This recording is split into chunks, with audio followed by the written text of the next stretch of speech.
almost instantaneously.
Good morning, Rise and Freedom. I'm Austin Peterson. You're watching and listening to the Wake Up America show at wakeupAmericashow.com. Happy Monday. It's time to party in the USA. Yes, that's right. Party in the USA is trending this morning, which means we all got to put our hands up, something in the air, butterfly fly away. Oh, yeah, it's time to get in a good mood and get your day started right. I know, it's Monday. You're rolling out of bed. You're feeling groggy. Well, guess what? I'm going to put a little bit of pep in your step. The Wake Up America show is rocking. We're ready to roll. I've got some topics for you today that are going to just make you laugh. They're going to make you cry. I swear to God, if you could see the rundown today of all the news that I have, all the content that I have to share with you, I can't fit it into 2 hours. You're going to see that list if I share it later and be like, Austin, you didn't talk about this. You didn't hit this. You didn't hit that. It's too much. It's not enough time. So let's go ahead and get started so we can try and get through all the good stuff that I got going on here today. At the top of the show today, I guess what I just did. I just closed my window like an idiot. That's Monday for you. Boom. Screwed up already. Good morning, John Rail. Nice to see you all here. The Stream Elements bot is running, joining us today. Glad to have you with us, little bot. Alrighty, let's rock and roll. Top of the show.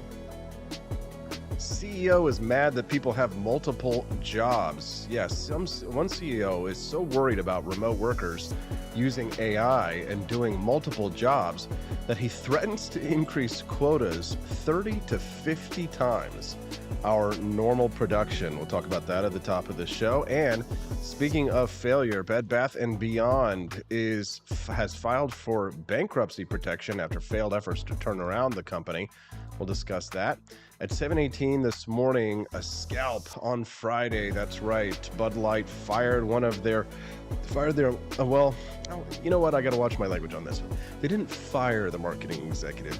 The marketing executive behind the big Bud Light market share loss of $5 billion has taken a leave of absence, and they've been replaced. Okay, so they weren't fired then. Okay, they've just taken a leave of absence. I know some conservatives were mad at me when I posted about that, saying that, hey, we got a scalp. And they were like, no, this is why conservatives lose, because they celebrate too early and we haven't gotten her fired completely yet. And I'm like, all right, bro, can you just not be such a Debbie Downer all the time? It's like, oh, I mean, that's what you get for being online, but still, it's like as soon as we start to make a little inch towards progress, you know, and we start to see a light at the end of the tunnel, we got staff sergeants over there like, you know what I mean? Like, just let people enjoy things, okay? And I guess the second executive also took a leave of absence as well, who I guess, I don't know that they're partially responsible for this marketing campaign, but, you know, the CEO should have to take some responsibility as well. They're the ones who are responsible for profit quarter over quarter. And how do you let something like this go out underneath your purview, you idiot? Don't you think that the CEO should have to face a little bit of blame? But the CEO is former CIA. Anyways, I have to talk about that in just a minute. I got to move on because I got so many great topics and guests. I've got 3 awesome guests. Jon Miltimore, the managing editor of the Foundation for Economic Education, will join me at 7:30 today to talk about. Did you see this new rule from the Biden administration about credit for home mortgages? Essentially, what's happening here, and John will explain it in more detail, is that if you have good credit when you get a mortgage, you will pay a fee in order to subsidize the mortgages of people with bad credit. Uh, this is literally something out of an Ayn Rand novel. Ayn Rand. I know.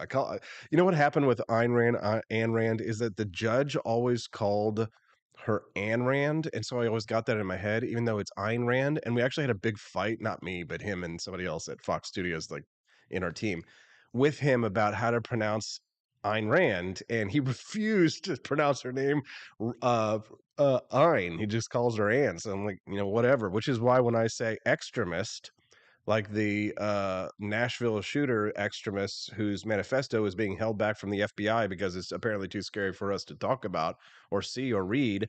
Yeah, I like to say extremist rather than extremist because even if it is extremist, you know what? Every once in a while, you just get to have your own thing and you get to have your own way with things. And I'm just going to say extremist because I like it. I think it sounds cool. And you can make fun of me all you want, but I don't care. How are we feeling today? Yeah, it's the Mondays. Bed Bath Be Gone, says Fanning. Very good quest. Very good. I doth dub thee forgiven. Unforgiven.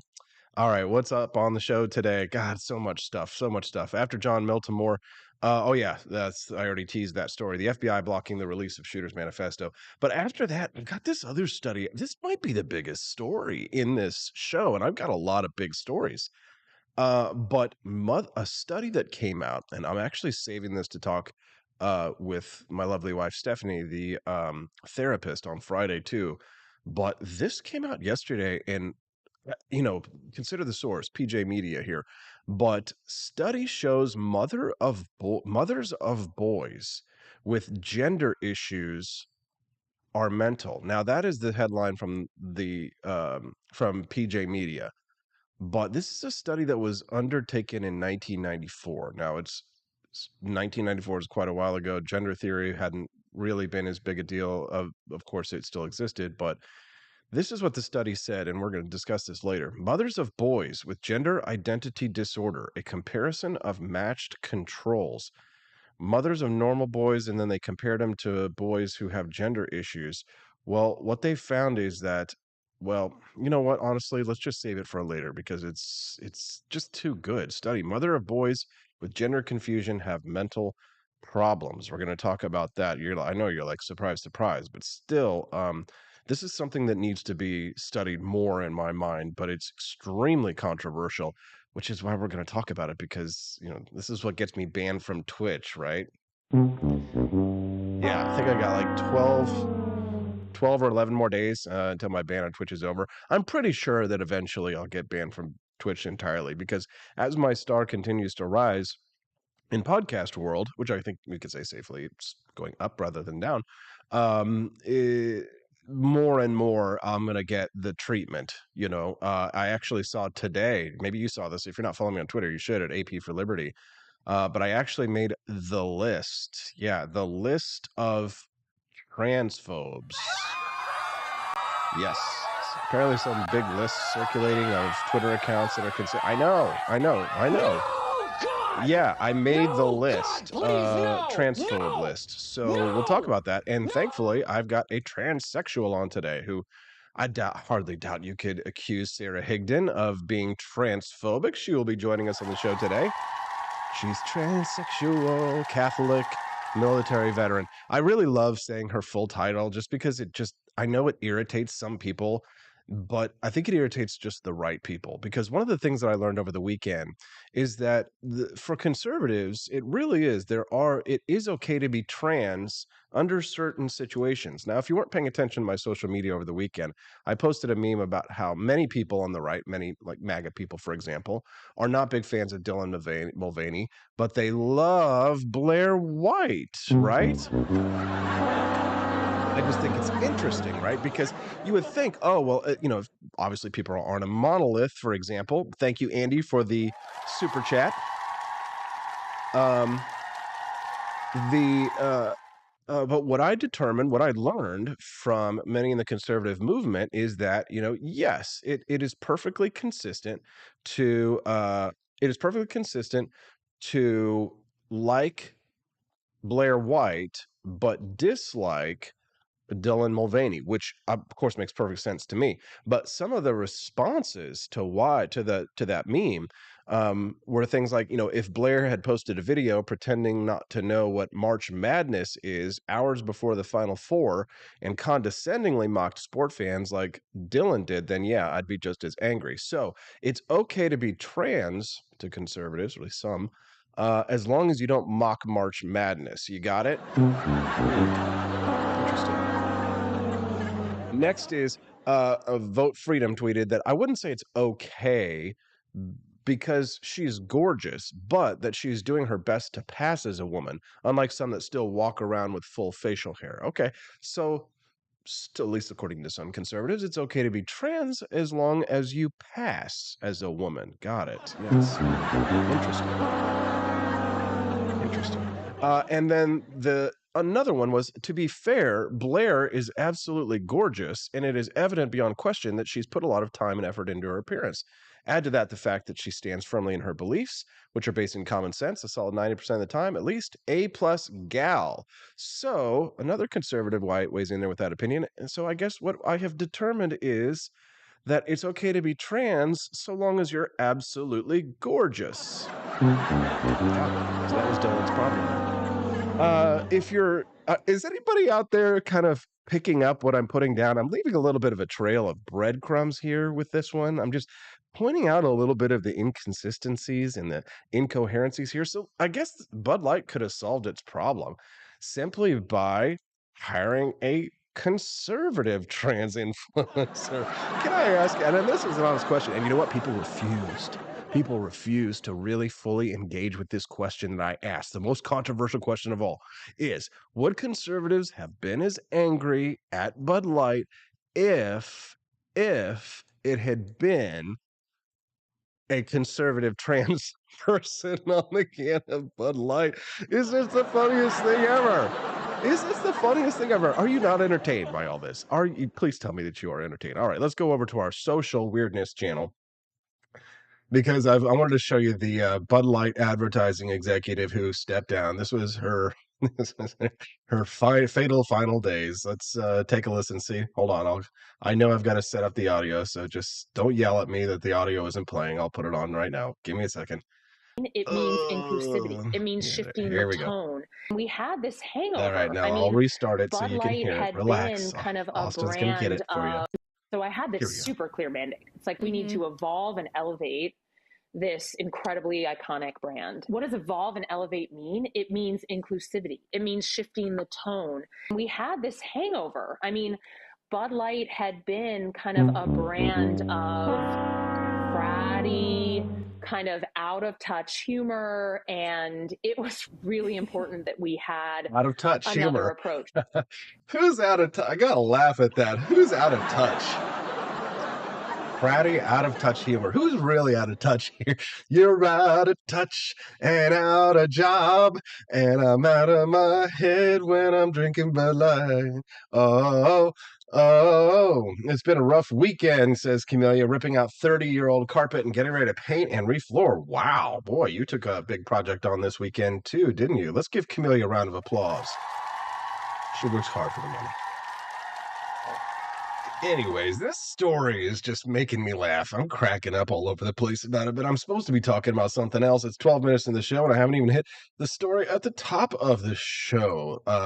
No, not the FBI story. The CEO mad that, or worried that remote workers are using AI and doing multiple jobs.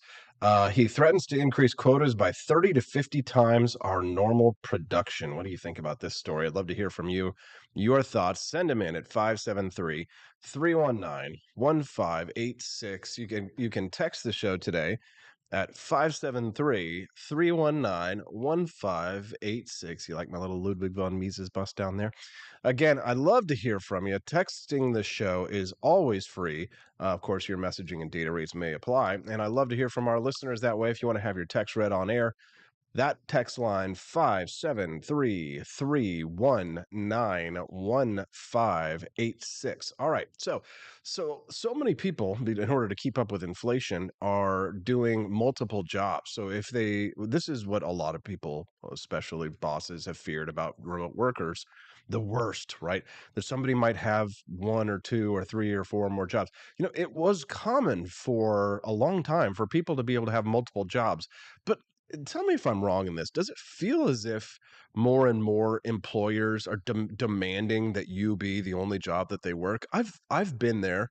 I've had jobs that they demand you're the only job that they have. And I guess I could understand if it was some kind of like C-level position. If you were a CEO, CFO, CTO, that would make perfect sense. But what about somebody who's just a worker ant, just a standard programmer? I was reading an article last week about all of these programmers that have been getting fired by Silicon Valley. And it used to be considered that the tech job, that the programming job was kind of like welding in regards, but applied to the digital economy. And I think it still is to a certain extent, but the thing is that more and more of these tech workers are being laid off, and a lot of them are programmers. And programmers are certainly capable of doing tasks within a reasonable amount of time, and then having time left over, depending on how good they are with shortcuts and things like that. But I would say that it's there. I don't think there's anything wrong with having more than one job. It never was a problem growing up. I knew, my dad had a day job, he eventually retired from, but then he had his side hustle and he had his job that he was working on the side. Hell, you have to have a side hustle these days in order to be able to keep up. My generation is like, they're calling us the screwed generation. And we're going to talk to Jon Miltimore about that a little bit more at 7:30, because of just how screwed millennials got in terms of entering the job market back during the early days of the financial crash. And we really just keep getting, nailed whenever, an economic recovery looks like it might occur. It's a little too late for our generation, especially in terms of home ownership. But they say that Generation Z are actually able to snap up and purchase some homes. So they've got a little bit stronger job market than millennials did, and certainly to my detriment, my people's, my generation's detriment. We'll talk about that a little bit this morning at 7:30. Should be a little an interesting topic, and we'll hear from Jon Miltimore from the Foundation for Economic Education on that one. I didn't tease out the fact that I've got David Winery joining us on the show today. I'm looking forward to having David on. He's going to talk about Trump and Biden fatigue. Can you believe we are looking at having another election between Joe Biden and Donald Trump? Is it more funny or is it more sad? No, God! No, God, please, no! Can it be both? No! Actually? No! Yes, it can be both. Happy Monday if you're just tuning into the Wake Up America show. I'm Austin Peterson, and we are glad to have you here. Make sure that you smash that like button over on the stream. If you're watching us on YouTube, I see you there. Tully Owens, Chris Morrill, Quest Fanning, John Knox, Studio 314, Rare Camellia, John Rail, John Kenyon here with us today, Gertius Maximus, and Andy Opperman. If you're all here today and you're watching and listening to us, even if you're over there, hammering away on your home, ripping up carpet, Camellia, do me a favor, would you head on over and hit that like button, since you certainly haven't written any reviews for my website. Yes. I too had a giant project that I embarked on this weekend, but it is not ready to debut. You will see it soon.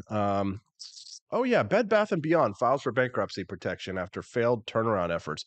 Yeah, it was funny because my family started sharing this in our private DMs about Bed Bath & Beyond. My brother was like, "Oh, this is so sad." But then Stephanie sent me a message, or I think maybe she even said it to me in person. I can't remember. She said, she's like, "Yeah, you're sad, but how often did you even really shop there, It's true. I mean, how often were you shopping at Bed Bath & Beyond? I think the last time I went into a Bed Bath & Beyond might have been like sometime between 2001 and 2010. It would have been more than 10 years ago is the last time I stepped into a Bed Bath & Beyond. And to be honest, I don't even shop on their website. I didn't never shopped on their website. Did you shop on their website? I didn't shop on my website, on their website. I didn't buy anything from them. But I mean, again, a lot of must I be stereotypical? It's for girls and gay dudes. It's like Bed Bath & Beyond is the musical theater of home goods. I know. You like the candles and you like this. There was some guy stuff there, but I mean, for the most part, it's those kinds of things. You're gonna go to the dollar store, especially because the economy has been so horrible. I'm just gonna go to Dollar Tree and get a toilet brush. Thank you very much. Unless you go to apforlibertyshop.com. I know this is no joke. So we actually have some Donald Trump toilet brushes over at apforlibertyshop.com. I know it's hard to believe. And you're like, Austin, what does a Trump toilet brush look like? Well, I'm going to show you right now. Donald Trump toilet brush, AP for Liberty shop. Come on, Austin, pop up there on the. There it is. Trump toilet brush. Oh, Austin. So yeah, I know. You should have this kind of stuff queued up, but sometimes we're just talking and riffing and toilet. Here we go. All right. In stock, available, the Trump toilet brush. Boom. Social weirdness. Take a look at this. So you can't get stuff like that at Bed Bath & Beyond because everybody's so damn sensitive. You know what I mean? It's like yesterday I was on this libertarians too, bunch of weenies. I commented on some skeptical libertarian page. We were talking about conspiracy theories or whatever, and the skeptical libertarian responded, was like, you're not a rationalist, Austin, you're just a former grifter devolved into a Trump supporting whatever, blah blah blah. I'm just like, good God, dude, it's retarded. So anyways, they can't take a joke. People just can't take a damn joke. But the Donald Trump toilet brush is for people who can take a joke. I don't know what you're going to do with it. Shove it up your bum. I don't care. Justin, my brother, is here with us this morning. He's listening to me goof on him. He said, the hate on Bed Bath & Beyond, educate yourself, please. Justin, how often did you shop at Bed Bath & Beyond? Let's be honest. I think America is a nation that can be defined in a single word. I was going to excuse me. Can be defined in a single word as a All right, we gotten off track. The Bed Bath & Beyond failed. Why? Because people don't want to buy $25 bath brushes if they don't have Donald Trump's head on them, because that's the thing is I get people like marketers and stuff that I contact to try and hire for jobs to help me with my website. And there are a lot of companies that won't work with me. I'm not going to lie. I go and, for example, excuse me, I can't send text messaging to my customers. I'm not allowed to send text messages and even if you sign up, if you opt in for text messaging alerts from AP for Liberty Shop, I can't send them because the software company which sends text messages refuses to send, and they claim it's the phone companies. The phone company who doesn't want to allow me to send text messages. And the reason why they don't allow me to send text messages is because some of my products make reference to firearms. I kid you not. Specifically, I think what triggered them was my AK-47 steel keychain. I'm not joking. Yeah. I don't sell gun parts. I don't sell firearms. I sell nothing that has to do with guns other than just t-shirts that say right to bear arms, Second Amendment, don't tread on me, come and take it. But I'm pretty sure that the thing that really triggers them the most, and Facebook won't allow it either, here's the thing. The funny thing about this too, Facebook won't allow my AK-47 keychain. They will allow my Tommy gun keychain. They will allow the Car 98. The bolt action keychain is allowed. So I love it how what the left is trying to do with firearms in the real world with gun policy, they're also trying to do with iconography of guns, if you think about it. because Facebook has allowed me to sell my Car 98, which is just a Mauser rifle keychain. They allow me to sell my Tommy gun keychain, but the M16 keychain and the AK-47 keychain, it's a no-go. It's can't do that. You can't do that. Can sell a Tommy gun, all right? Even though the Tommy gun is a fully automatic one, right?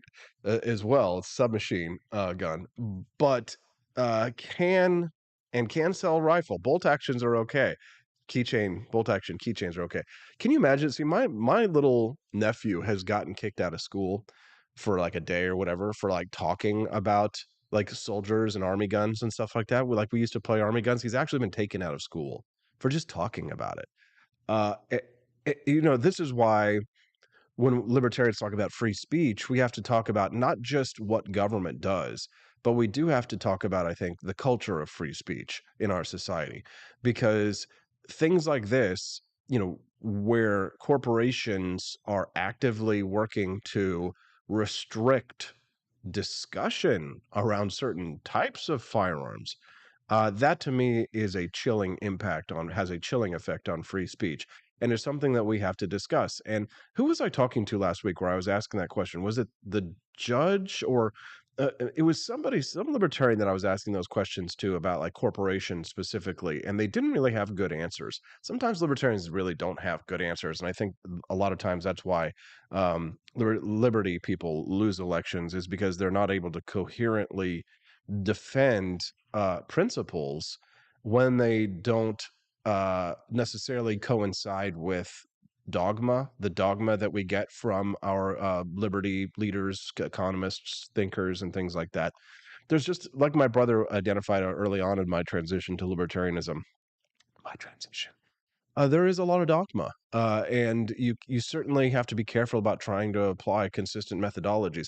I think especially at the beginning of my ideological journey, I definitely prized and demanded consistency, and I think that was a really big mistake. I think a lot of people, especially in the Ron Paul movement, did, because we so prized the consistency of Ron Paul. But the problem of consistency is that what is that old quote? With consistency, a great mind has nothing to do, right? And you can be consistent, like Bernie Sanders is consistently wrong, right? So you got to be careful about that. Damn, I got so much good content to go, and I didn't get through all of it. I want to talk about more stuff, but I have to go to a commercial break. I'll tell you why. Because Jon Miltimore is waiting in the wings, and I got to go get him because I want to talk to him about the economy. It's the economy, stupid. All right, we'll be right back with more. Do not leave. I see 42 people over there on YouTube. You guys got to make sure that they all stick around and hang out. Click that like button. Enjoy them. These are awesome commercials. I produced them myself. They should make you laugh. Enjoy them. Watch them. Some of you never seen them before. Click that like button. Hang out. Introduce yourself to people in the live stream, and we'll be back with Jon Miltimore on the Magic Kingdom ride of the Wake Up America show at wakeupamericashow.com. Let's party in the USA.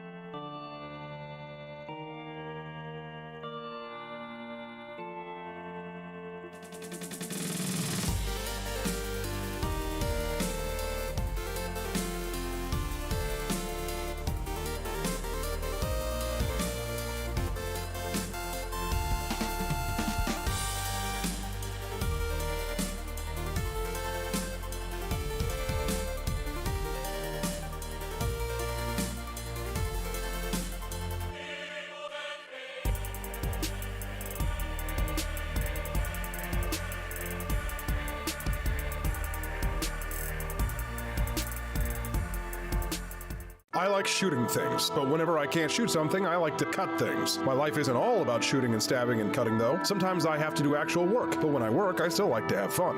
And there's nothing less fun than trying to cut with a crappy knife. Thankfully, from the ancient sect of Christian knights, who also loved cutting and stabbing, comes a new implement that has received my personal blessing, the Templar knife. Like the ancient sword of Excalibur, you don't choose a Templar knife, it chooses you. You just decide what kind you want on the website first, however, and then order it online, and then it chooses you. The Templar knife comes in a variety of shapes shapes. As a man of culture and taste, I have decided I will never use a terrible knife again. And thanks to the inspiration provided by this excellent product, I have decided to launch a new crusade against anyone using less than superior knives. Join me, brothers and sisters, by visiting uppercuttactical.com/pages/Templar-knives. That's a lot of slashes. For that, you'll need a Templar knife. For 10% off, use code AP for Liberty and join me in a quest for glory, for liberty, for Christendom, for the Templar knife. Get yours today. Fire.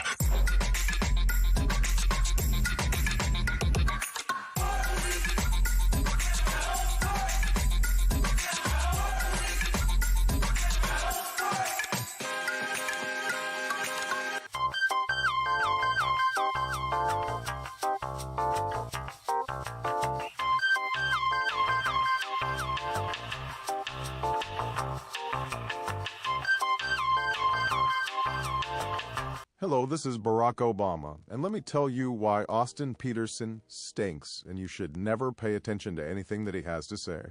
First of all, he's a libertarian, and we all know libertarians are idiots. They don't realize how important government is to everything that we do. I recently became aware that Austin has opened up a libertarian shop at apeforlibertyshop.com. Now, I'm asking you as a personal favor to me that you never ever visit apeforlibertyshop.com. With all of the great Liberty merchandise there, the last thing that we need to do is to get people spreading this message around the country, because then they might start thinking that they don't need government. And that's the last thing that good Democrats like us want. So if you love democracy, like me, and hate freedom, then don't visit AP for Liberty Shop. Like I said, whatever you do, do not visit aporlibertyshop.com.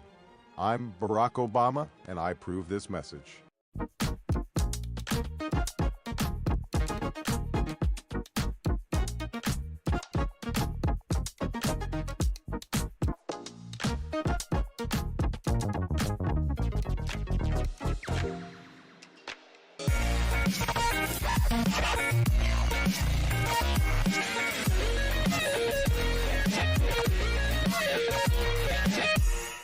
When I was in foster care, I never knew when I would have to move, so I always had my suitcase ready to go.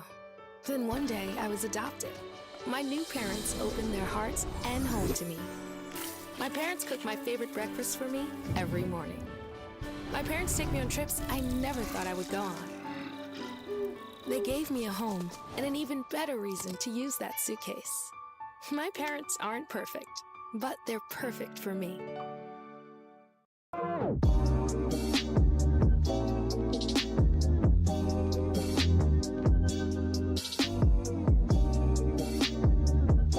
would remind you that extremism in the defense of liberty is no vice.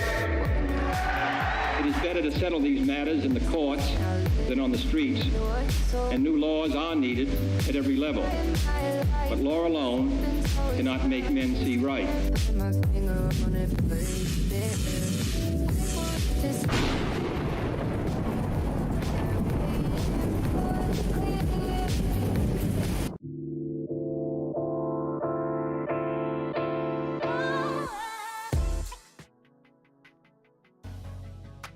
Good morning, Rise and Freedom. I'm Austin Petersen. You're watching and listening to the Wake Up America show at wakeupAmericaShow.com. Happy Monday. Party in the USA is trending.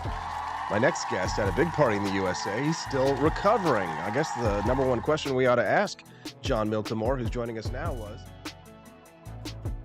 Good morning, Jon.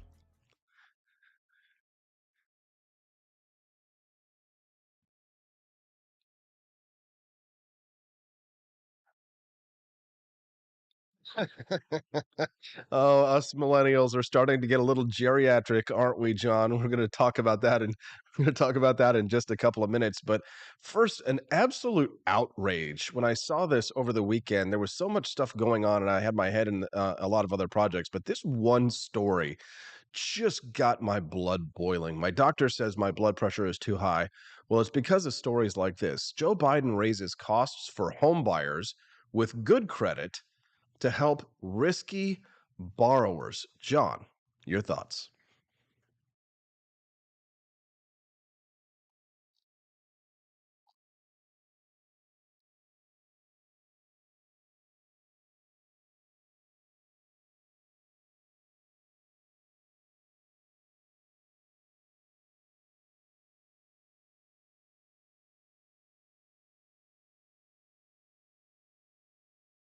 made a good job of showing that distinction. Not everyone with low credit are low income, and not everyone with high, credit scores are high income. But that's what it comes down to. If you have some really bad, if you have really good credit, you're going to be ended up paying more under this policy and subsidizing people with poor credit. And how much are we talking? That's what I was kind of curious. We're looking at on the median home in America is about $425,000. And this would be north of $40 every month that you're paying. The average, homeowner would be paying $40 more every month under this to subsidize people with worse credit. And you're going to be paying the most if you put down a big down payment, right? Putting down a big down payment is you're penalized more. And if you think about that, these are good things. You want good credit. You want to save up and have a big down payment. These are things responsible people do. These are things that we encourage people to do. For years, we'd say, save up your money, get enough for a big down payment, have good credit. And now we're going to tell people, no, sorry, we're going to make you pay more if you do those things. So I think it is really backward. I don't know. A final point, I thought of this one first. Like, how can the federal government just do this, right? Oh, we're just getting the regulators just with the flip of a switch. A lot of the people that support this are all about, democracy, it's for a democracy. There's nothing democratic about this. It's very autocratic. You have faceless bureaucrats in the Biden administration that are just going to flip a switch and make a lot of people pay more. So I think it's dreadful policy. I hope something can be done to stop it. Well, the sad thing is, John, is it's like, what is it? This number they're going to say is some pitiful number. That number is small now, but they could just increase it. Why not 5%? Why not 10%? Why not 100%? John, why aren't rich people just forced to buy houses for poor people? Yeah, no, there's no, and that's the problem. It's incrementalism, right? Like once you get your foot in the door and start establishing these things, you just play those dials a little bit more, and crank them up a little bit more. And it's all for this sort of, the equity. It's weird. Like you see on Twitter, like whether you follow Joe Biden or Kamala Harris, I see their tweets. There is these tweets now, this push for equity that I think I even made the comment, like these are things that you'd expect Chairman Mao to be tweeting, back in 60 years ago. Like it's just this very overt now Marxist language. And I'm like, I'm old enough to remember when we kind of had to be subtle about these things. Even if the Democratic Party wanted to kind of push these things a little, they weren't doing it as overtly as they are now. And that's both good and bad. I mean, it's good in the sense we see where they're trying to go with these things. But let's not forget, like, look, there's a lot of things people can do. If you think people with bad credit, you want to help, it's not that hard to get good credit, right? I bet you your credit score is great, Austin. I bet you most of, I found out early on, I'm like, oh, you have a credit card and then you pay back your credit card, you're going to get good credit. If you just make a regular student loan payment, you're building good credit. Like this isn't rocket science. And we want people to have good credit. And we should be encouraging people to have good credit. It's true, but I'll be honest, I do have good credit, but I hate our credit score system, honestly. I really despise it. And for some people, it's really not easy to get good credit just because, situations that are sometimes outside of their control. And here's the thing, some of the credit score systems really are rather insidious, right? In order to get great credit, like they demand that you do take out a certain amount of money, but not too much money, but a certain percentage of money, and that you have at least 5 accounts in order to really get great credit. They sort of, I don't know, it is predatory to a certain extent in my mind, the way that they set us all up into this credit score scheme, right? It's not like it's a social security number or something, but I mean, if private ratings agencies are superior to government ratings agencies, it isn't to say necessarily that private ratings agencies would necessarily be way better. They just would probably be better. Because I mean, the last thing that we want is a social credit score from government, right? But I don't know. I just feel like the economic system in the United States is largely rigged against the poor and the middle class. And I do agree with some populist sentiment that the big government and big corporations, they collude in order to conspire against us. So it's like that Rich Dad, Poor Dad. I don't know if you ever read Rich Dad, Poor Dad, but Robert Kiyosaki, like one of his big revelations was the elites want to keep us poor, John. They do want to keep us poor so that we will be obedient workers packing out boxes down at the plant. They don't want us working for ourselves or working remote and working, 4 or 5 different jobs anymore. And God damn it, John, it's hard to make a living these days. It's not as easy as it was for like, the greatest generation. They may have faced some challenges, but for God's sakes, like this is a tough economy for people like yourself and myself, especially our generation. I'm going to sound like a curmudgeon here. I do have Rich Dad Poor Dad, by the way. It's a great book. And some of this is generational. I pride myself on being in Gen X, and I like Gen X. I like our attitude. I like the way we do things. Is it hard today? Maybe. I tell my kids, I said, you're going to have it easier than anyone because the way things are today, everyone's screwed up. I said, if you can show up to a job on time, you do your work, you have a good attitude, you're going to be employed. And you're going to be able to get that job and learn things and do things with it. Every situation you're in is an opportunity. Yeah, you're going to be employed. You're going to be employed as long as you do what your executive marketing director says when she says it's time for you to take your diversity, equity, and inclusion test in order to conform to the leftist standards and environmental, social, and governance standards that Generation X didn't really have to didn't have to worry about too much. But while you may be Gen X, I'm a geriatric millennial. And John, this next story that I brought up is talking about home ownership. Gen Z. Right, the Zoomer generation, they're buying up homes. They got lucky. Millennials got screwed. A Redfin report found that 30% of Gen Zers owned homes at age 25 in 2022. That rate surpasses those of millennials and Gen Xers when they were the same age. John, curmudgeon me. Yeah, no, it's one of those things. Like, there's no question that timing matters in these things to a degree, right? You buy a house at the right time at the right interest rate, you're going to save yourself a lot of money over the long haul. And Gen Z might have had good opportunity for that. When you look, Gen Z during the pandemic was a great time to buy a home. It was a great time to refinance.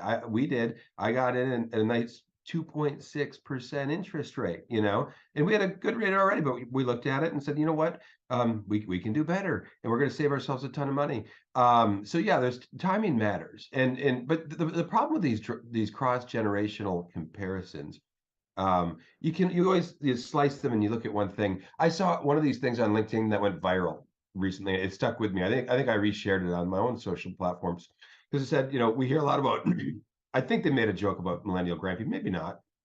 But look at someone born in 1900. You turn 14, World War I breaks out, okay? You turn 29, the Great Depression hits. You 1939, World War II, like their whole life is disrupted by these events. I'm not talking about paying a little bit of a higher interest rate on your home. I'm talking about catastrophic events that really ravage the world. So when I hear how bad a particular generation today has it, I really do tend to dismiss that, to shrug it off.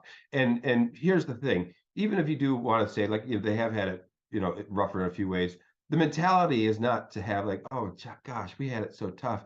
No, the mentality is like, no matter how tough you had it, like what are you going to do about it, right? Like how can people born in 1900? Do you think that they sat around and said, oh my gosh, my generation, we got just screwed? I don't think they did. I think they. Well, what should we do about that became successful? Okay, but pause for just a moment. If you're just tuning into the Wake Up America show, good morning. I'm your host, Austin Peterson. My buddy over here is Jon Miltimore. He is the managing editor of the Foundation for Economic Education. We're talking a little bit about the economy and home ownership. So what should we do about it then? Environmental, social, and governance. Corporations pushing leftist woke policies, right? What should we do about it that the head of human resources, every human resources department in all of our corporations are always females? And what should we do about #MeToo, the era of false allegations in the workplace? So, I mean, these are, you see, I know you're being dismissive of some of these challenges, but these are threats to liberty, John. These are threats to our ability to be able to make a living. Is if we don't regurgitate communist propaganda in our workplaces, then we can't have a job. Remember what happened during COVID-19? Get the jab or you're fired. I mean, those are real challenges. And, yeah, it's not Hitler and World War II, but these are the challenges of our time, and they don't seem to have easy solutions. John, what do you think? No, I think it begins in a couple different ways. The first, and I truly believe this, is that there's always going to be externalities, right? There's always going to be externalities that challenge what you're trying to do. First is improve yourself, right? That's step one. All these things, we can wallow in it and we can say, woe is me and all this and complain about it. First fix yourself. As far as your second question goes, I agree. This is sinister stuff. I think it's one of the greatest threats. We're talking about corporate social responsibility, and pick your acronym for all of this, forcing people to comply with all these things. It has infected corporate America, and it has infected beyond. It's a very globalist structure, right? I think we're seeing pushback already on it, and I do think we need to look at this, find a way to say no. We don't like this. We refuse. This is why the Bud Light thing is important. The culture war has been marching one direction for a very long time. And I don't like that, because I look at where they're marching. It really bothers me. The agenda is to sort of use. Companies used to be very good at being above the fray, right? Like, companies didn't get in all those fights, the food fights, the politics, the culture war stuff. Now they're doing that. And when they started to do that, it's been about, I don't know, 10 years, 15 years. It's a horrible direction. I saw somebody over the weekend, Phil Jackson. You probably remember Phil Jackson, right? The NBA coach for the Bulls that won all those championships, and the Lakers as well. And he doesn't do a lot of interviews. He spoke out against this stuff. He said he stopped watching the NBA. He said that they keep shoving their politics at you. He said, like, I don't get it. And Phil Jackson, I don't think is some crusty conservative, but he's like, I don't, I'm watching my kids. I don't need them watching all the politics. We need to get a message across to business. Bud Light is going to pay a penalty. And I think this whole thing, I didn't want to go too much down, because there is a cancel culture style element there a little bit that made me uncomfortable. But I think corporations need to know, you know what, if you go down this and try to give us your politics, we're not gonna just stand there and take it forever. We don't like this stuff. And the people do have some power, and they need to make their voices heard. But rubber hits the ground here. So then you think it was a good idea for Bud Light to fire that marketing executive, that is a good scalp for the right? I don't look at it as a good scalp. I look at it as a good move for Bud Light. From a brand perspective, if it's your brand, she just totally screwed the pooch. Okay, you're not on the front line. You're not a soldier. You're not the Lakota Sioux, right? You're not fighting against Custer and the Americans here. But for us who are on the front lines, who see this as a fight, good scalp. This was a success for people who are tired of woke corporations, yes, that are really forcing their agenda down our throats. It might be a pivotal one even. And I think every marketing executive saw what happened. Every marketing manager saw what happened. They do not want that to be them, right? They don't, they're like, right. Oh my gosh. You're right. But see, for me, my interest here is that too many people in the liberty movement, I think, do not have the warrior mindset. Like, we try and rise above it and try and act like we're not, we're above some of these like political things. And like, we like to hold ourselves removed from it, like as creatures of principle. But we're living in this world, and war is declared on us, whether or not we accept that we're at war. War can be declared on you. War can be completely, entirely one way, until you're, but we can't be the Neville Chamberlains waving the peace in our time paper in our air while Adolf Hitler and the communists are at our doorstep here. So, I mean, I guess when it comes to this Bud Light thing, I see it as more, I do see it as something that's important for us to look at as that kind of a warrior mindset, because I think, tactically, if we don't do things like this and push CRT out of schools, right? They can call it censorship all they want, right? But they're teaching communist propaganda to our kids. But if we don't get involved on that level and sort of push back with a warrior mindset, I think that, it makes us, one, I think we'll lose the battle, but two, I also think it makes libertarians less relevant. Do you agree or disagree? No, I agree with that sentiment, but I will say this. I think you're right when you talk about people being, libertarians specifically, being a little bit, want to be above the fray, don't want to get sucked into that. You're right that we need to kind of take these things seriously, and that it is kind of like a battle mindset with something like this. I think it is good. I do like that libertarians don't go rushing into that fray, though, over the politics. This is something I've thought about the Bud Light thing enough to know my own feelings and to think, like, what's the best way to approach this. I think libertarians do have an instinct to avoid the tribal politics. And I think that's a good instinct. Like my friend Barry Brownstein wrote a piece for Fee last week. And it was just on avoiding that toxic tribal mindset, and he does some great storytelling through literal, tribes in Africa who they're just want to just kill each other. That's all they want. And you see elements of that in our politics today. The left just wants to destroy the right just wants to destroy the left. So we need to make sure that I agree. I agree. But remember, we had to ally with Stalin to kill Hitler before we could fight Stalin, and it wasn't as if we loved Stalin, right? The Cold War started immediately. So it's not always that the enemy of my enemy is my friend, but at some point in some time, when war is declared on you, you have to make certain decisions. I gotta go, but John, can I recommend a book to you? I know you've got a pile of them. Robert Greene, 33 Strategies of War. I really want to recommend this to all my libertarian friends, especially the big thinkers like yourself, because I'm getting a lot from this book, and I think it's probably one of the big missing keys to revitalizing and restoring the liberty movement is, learning the mindset of a warrior. But John, I Robert appreciate. Greene. Yeah, Robert Greene. Okay. Yeah, 33 Strategies of War. It's if you love history, right? He tells it all through like history stories of like ancient samurai and the battles that they fought, as well as like General Grant. I just read about the siege of Vicksburg during the Civil War and how Grant managed to outflank Pemberton, and a lot of fascinating stories and applications to society today and to our modern the conflict that we're struggling with today. I see a lot of really important strategy things. And I'll tell you, I find myself very disappointed frequently, John, when I pose some of these questions to many of my libertarian friends, and they just have not touched on at all. It seems they've touched on like the anti-war philosophy, but they never really understood the philosophy of war. And Sun Tzu says, know yourself and your enemy, and you'll not lose 1,000 battles. So there's a real lacking of an understanding of war tactics. I'm not accusing you of that, but yeah. A lot of big name libertarians that I interview are woefully ignorant about war and its consequences. Yeah, war has been a huge part of human history. We can't overlook that. Knowing how to wage it effectively is kind of important, even if you despise war, right? Yeah. So yeah, I'll check that one out. Yeah, please do. And I'd love to hear your thoughts on it if you get into it. Yeah. Jon Miltimore, anything else you think our listeners should know before we let you go? No, just like I'm always plugging I've been writing on Substack now for a while. I write there, I publish every day. So I wrote something on the new Guardians of the Galaxy movie this morning. Oh, cool. It looks great. So yeah, jjmilt at gmail.com. It's called The Take on Substack. And at Miltimore79 on Twitter. Thanks so much, John. We appreciate you very much. Hey, thanks a lot, AP. You have a great week. Very good. What do you think of that conversation there with Jon Miltimore? Yeah, I mean, I don't want to like beat a dead horse or anything here, and this is something that if you've known me for long enough, you know that that I'm hot on this topic.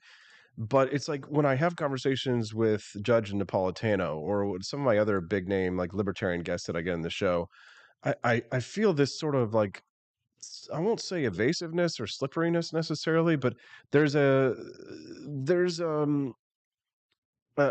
desire to not engage in sort of some of the more tactical, practical situations or conflicts that arise within libertarian thought as regards to some of the more cultural questions that we face today. So this Bud Light question and transgenderism and certain things. I think it's perfectly fine if you're an economist and all you're talking about are marketplaces and things like that. But I mean, as part of a broader strategy, the fight for liberty has to have, it's like a chessboard, right? There's pawns, there's bishops, there's kings, queens, knights, and everybody sort of plays their part. But at the end of the day, every single player is at war on the chess table, and you must understand the rules. And if you try and act as if you're above it or you're not in the rules, you don't understand. You are playing the game, whether you like it or not. You are on the chessboard, and the game is being played against you. It's your move. We're going to talk to David Winery here in just a few minutes. And if you're tuning in to the show right now, I'm your host, Austin Peterson. You can text the Wake Up America show at 573-319-1586. That's 573-319-1586. 1586. We got a bunch of people watching us over on Rumble. It's nice to see you all over there today.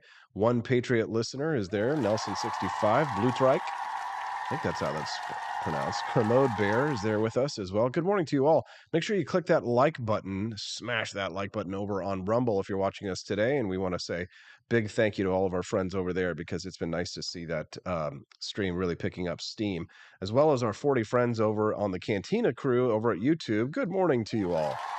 Quest 314, Barney Styles, what's up, man? Nice to see Rare Chameleon and Chris Morrill here. Make sure you click that like button over on YouTube as well. And change your chat filter to all messages so you can hear from everybody over there. In just a few minutes, I'm going to speak to David Winery in Donald Trump versus Joe Biden again. Yes, that's right. Again, 38% of people in a new poll say that they feel exhaustion over the prospect of a rematch between Trump and Biden. What about you? Are you exhausted by it? Whatever. It's time to wake up. Drink some coffee then. Let's get this show on the road. We'll be back with David Winery on the Wake Up America Show at wakeupAmericaShow.com.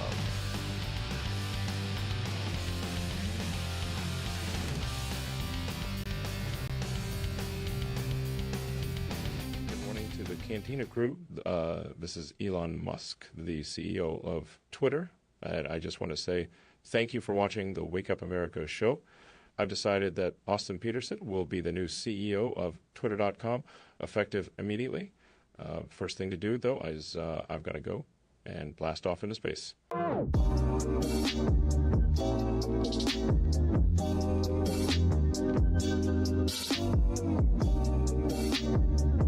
If there wasn't going to be somebody who was a fiery champion of liberty, somebody who would get out there and who would be aggressive, and if they wouldn't do it with more fire or passion than I had, then I would go and I would fight this battle for us. I've fought for the principles that we all share. Parties tend to be secondary to me. We're here because we believe in the principles of liberty. I am not a perfect messenger, but I think I'm a damn good one. This is a replica of our first president's flintlock pistol. You have my full support, my respect, and my gun.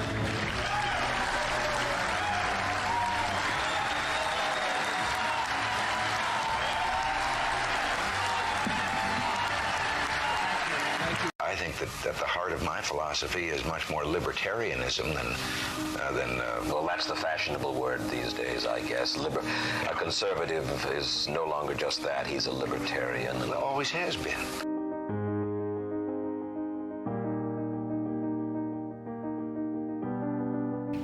Yet any time you and I question the schemes of the do-gooders, we're denounced as being against their humanitarian goals. They say we're always against things, we're never for anything.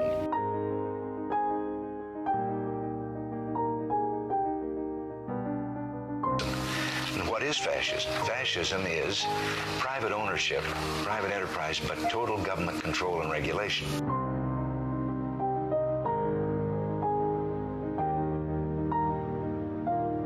Well, the trouble with our liberal friends is not that they're ignorant. It's just that they know so much that isn't so.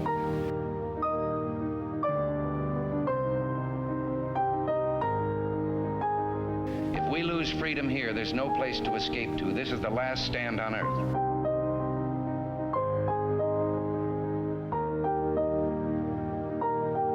This is the issue of this election. Whether we believe in our capacity for self-government or whether we abandon the American Revolution and confess that a little intellectual elite in a far distant capital can plan our lives for us better than we can plan them ourselves.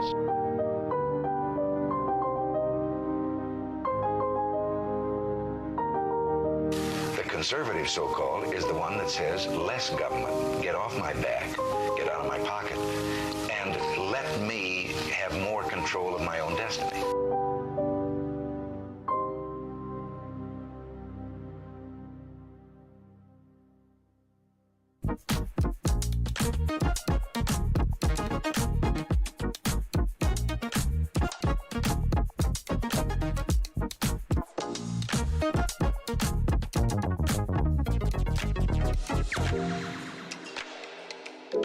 happen if I had to pick up the phone, call 911 for one of my family members or one of my neighbors. What would I do if no one was on the other end to respond? What if there was no 911? You can be a part of the solution. Anybody can be a firefighter. Male, female, younger, older. We have school teachers. We have leaders in business. Is me, you, anyone that wants to be. There is no typical firefighter. Do you hate the deep state? Do you reject the Antichrist in all his ways? Do you believe that aliens controlled LBJ to assassinate John F. Kennedy? Did you know that the shot can put chemicals in you that will make you more sensitive to 5G? Do you love America? Do you want more freedom?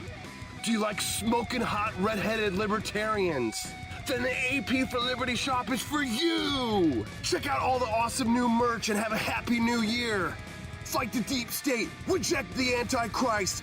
Visit AP for Liberty shop and get your patriotic merchandise now, or the deep state wins!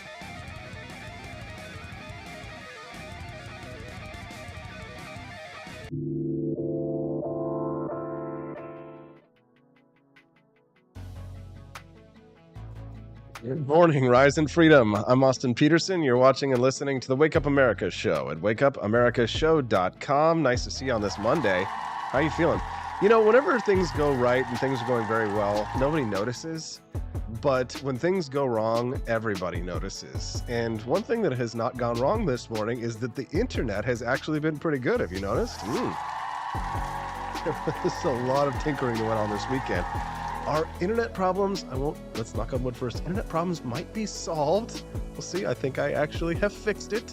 So now we should have good, fast, high quality, high definition streaming, which is good because my next guest is so damn good looking. We wouldn't want him broadcasting in anything other than high definition. His name is David Winery. He's a Republican strategist from the state of Missouri. How you doing there, handsome? How you doing there, sir? I don't know about that. Probably look pretty rough this early in the morning. David, you're my favorite Republican strategist here in the state of Missouri. You're a lawyer. I'm looking forward to talking to you about this next topic because you're so chomping at the bit, ready to go, that you started talking a minute ago. So why don't you tell me what you think about this poll that 38% of people say they feel exhausted over the prospect of a rematch between Trump and Biden?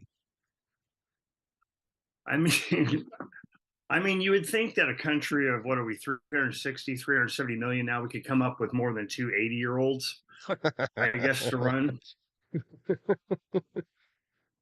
And it was such a mess in 2000, and I don't think that's going to get any better at all. I mean, I think that no matter who wins or who loses, or probably throughout the entire campaign, everybody's going to be throwing allegations about cheating and skullduggery and misinformation. And I think it could just really get into a point where we're already so divided as a nation anyway that, you know, how many people are going to get cranky enough to, I mean, maybe it's good what's going on in France because they do have a lot of social problems. They do have a lot of stuff they have to get across to their government over there. But I don't know if I necessarily want to see France come here as far as that level of protesting and whatnot.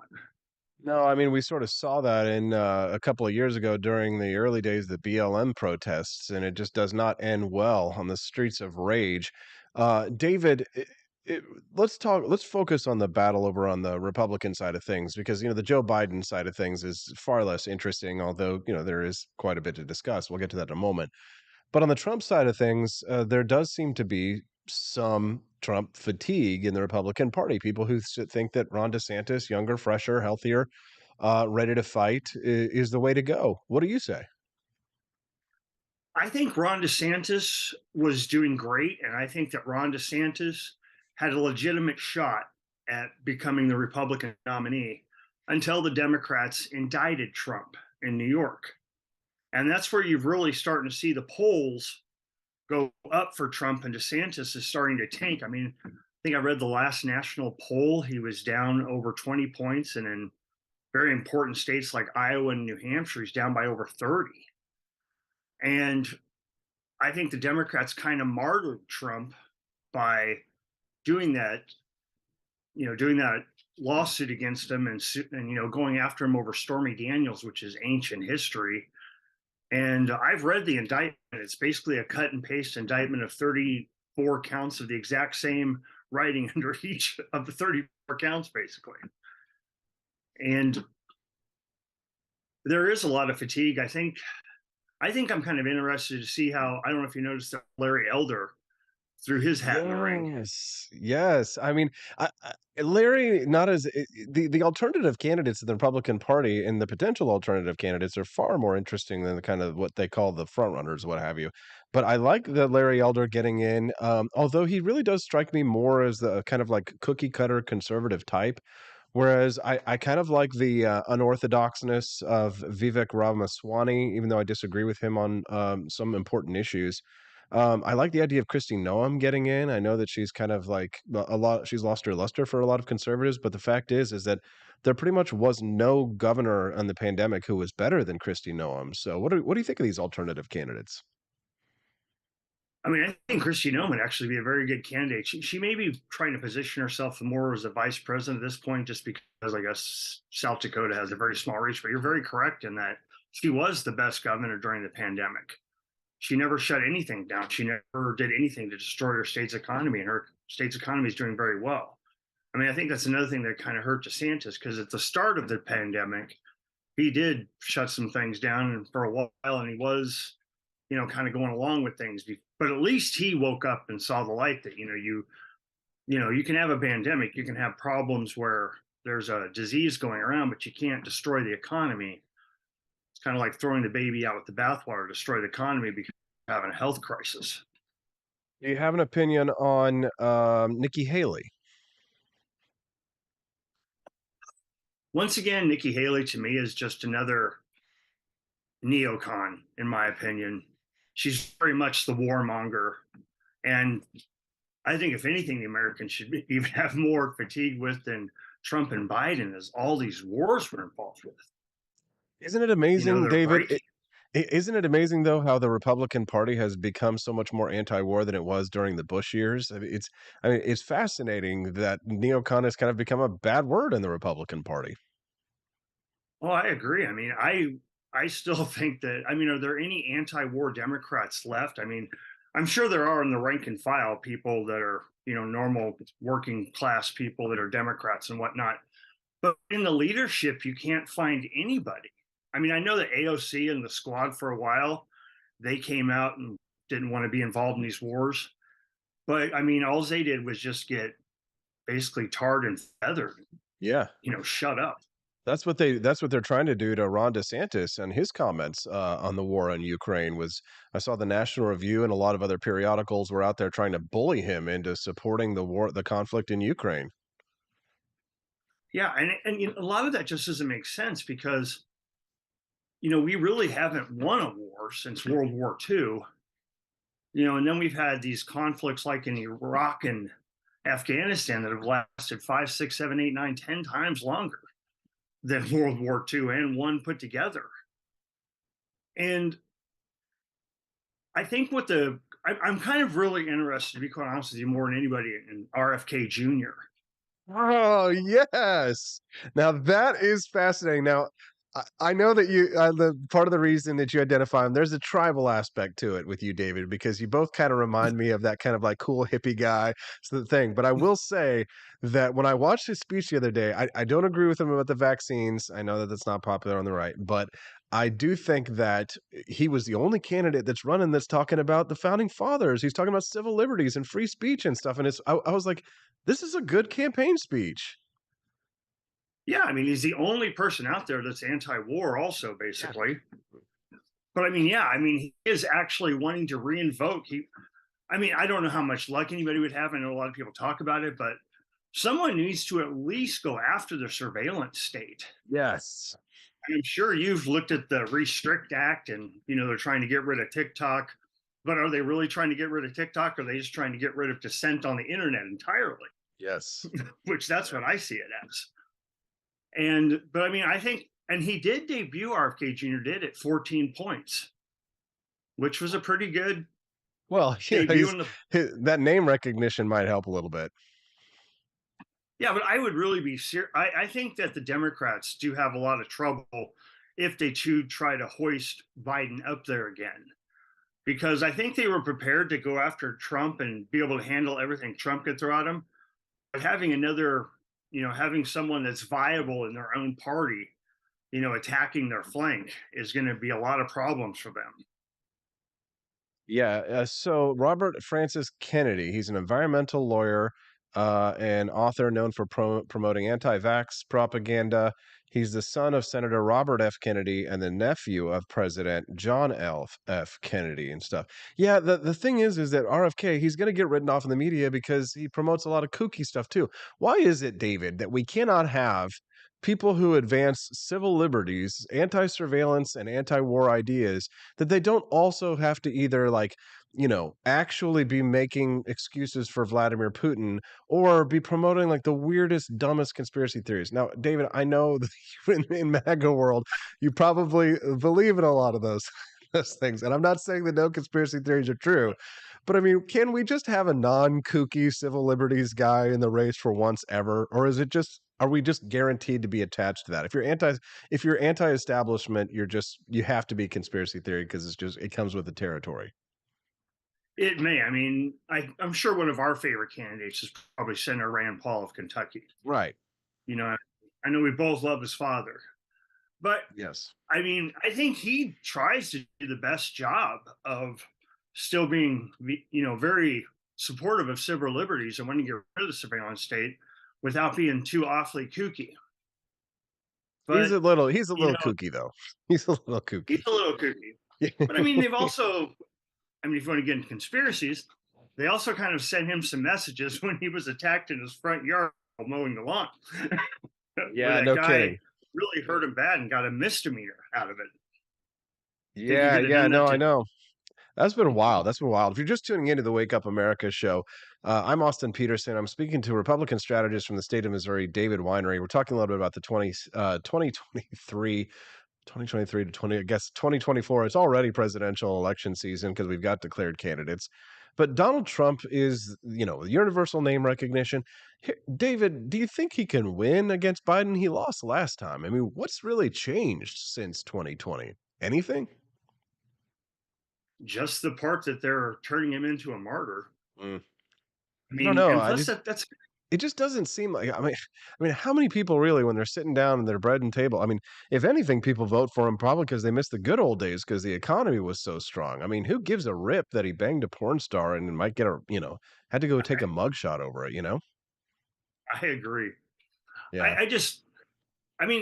That's the whole thing. I think that's the other thing that he just kind of brought up there, is that this nation is probably so desperate for any sort of leadership right now, and someone who can get a handle on the economy and, all this horrible foreign policy we've got going on right now. And Trump may even be more so than he was in 2020 of people standing in the voting booth and holding their nose and voting for him. Because if it's Trump Biden, I mean,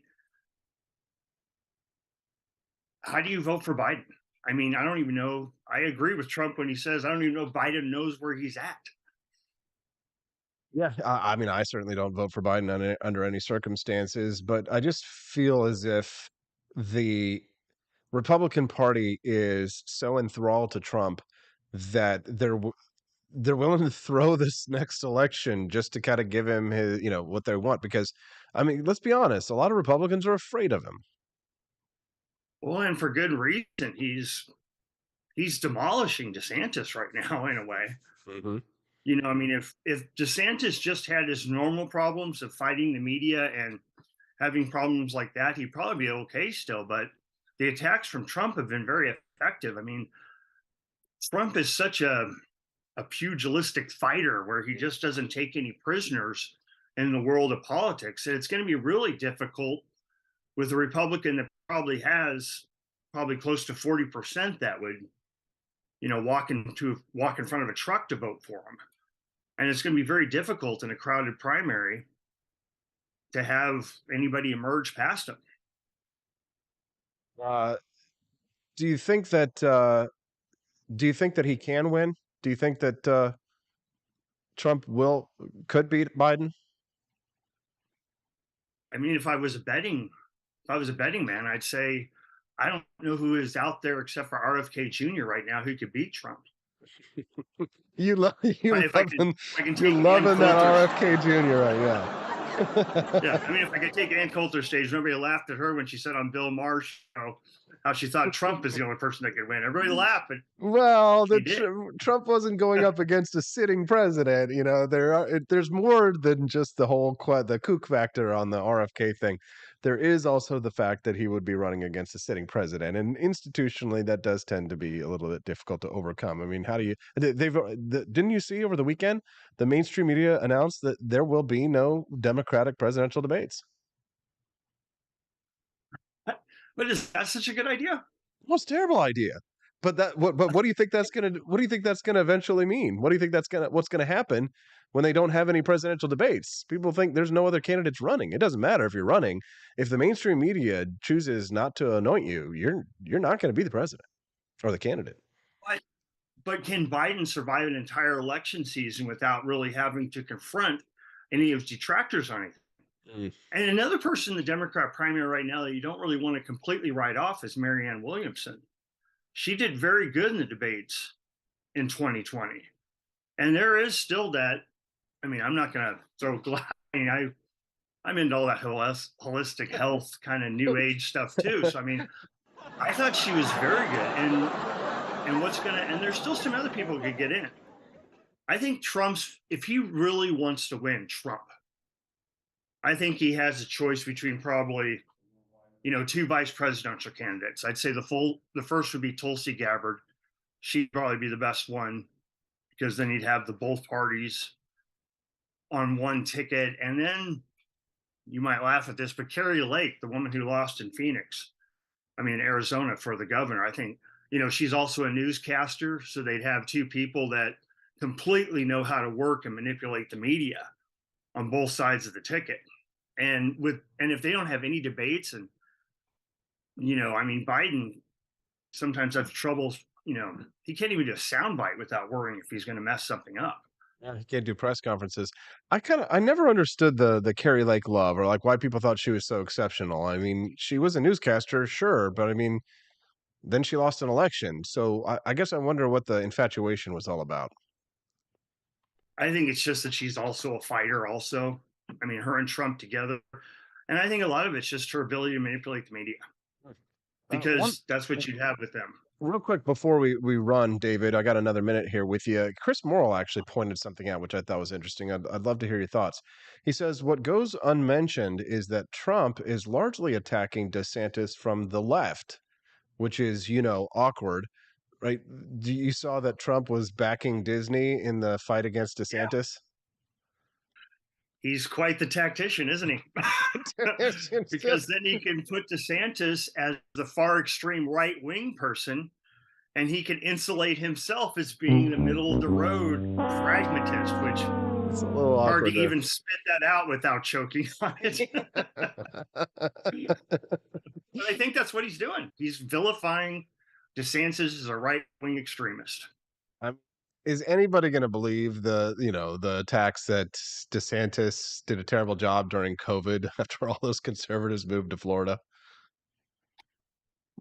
It depends on whether DeSantis can get a handle on how he, manipulates the media. I probably should use a better word than manipulate, but that's no, it's true though. What they do. He's not really that great in the media. That's true. That's true. David Winery, is there anything else you'd like to share with our listeners before we let you go, bud? I guess just buckle up, everybody, because if it's wait till about another 12 months. If we're already at this much chaos right now, I can imagine where we're going to be at 12 months from now. David Winery, Republican strategist from the state of Missouri. Thanks for getting up early, buddy, and joining us today. We're looking forward to having you again on the show real soon. Thanks so very much for your time. All right. Thank you so much for having me, Austin.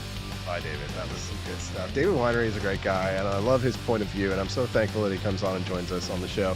What do you think of him? Send us a text, 573-319-1586. Again, you can text the show at 573-319-1586. Still to come on the show, a lot more great goodness to go. Sara Higdon's going to be joining us this morning at 8:30 on the program.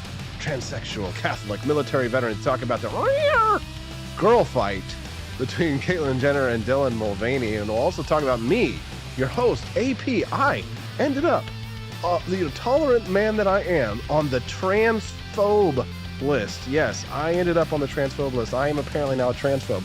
We'll see what transsexual Catholic military veteran Sara Higdon has to say about that at 8:30. But first, when we get back, Bill Maher says, why can't we talk about the violence in Chicago? We'll talk about that when we get back on the Wake Up America Show at wakeupAmericaShow.com. Donald Trump, and I approve this message. Believe me, Austin Peterson is the best. He's got the greatest Wake Up America show I've ever seen. Whenever I tune in the mornings and watch the live stream, let me tell you, he has got the absolute best content. I love his guests. It's just a total blast to watch, and I highly endorse and recommend the Wake Up America show. It's terrific, believe me. Step right up, ladies and gents, to learn about the coolest president yet. He's not just any old prez, he's Calvin Coolidge, and boy oh boy is he different from the rest. He was quiet as a mouse, but don't you underestimate his power. He knew how to handle money, and he didn't waste an hour. He cut taxes, lowered debt, and balanced the budget with ease. No wonder the Roaring Twenties brought such prosperity and peace. But don't take my word for it. Grab a copy of Calvin the Coolest President and see for yourself. It's a children's book that'll make you smile and help your little ones learn about wealth. You can find it on Amazon Kindle or get your hands on a paperback at apforlibertyshop.com. So come on down and get yourself a copy of the book that's making waves all around town. You won't regret it, so get ready to be floored because Calvin Coolidge, well, folks, he really scored.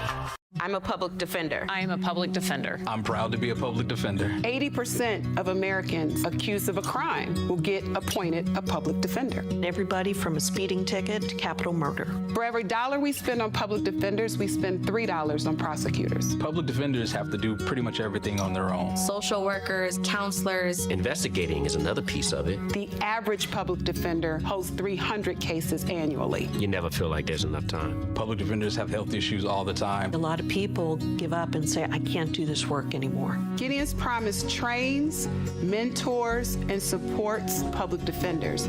There are a lot of people who say that they would not still be public defenders, but for Gideon's Promise. It's fueled me to continue on in this fight. Gideon's Promise has changed the face of public defense. People see us as troublemakers. Good trouble only. We don't make it easy. It should not be easy to take away someone's liberty.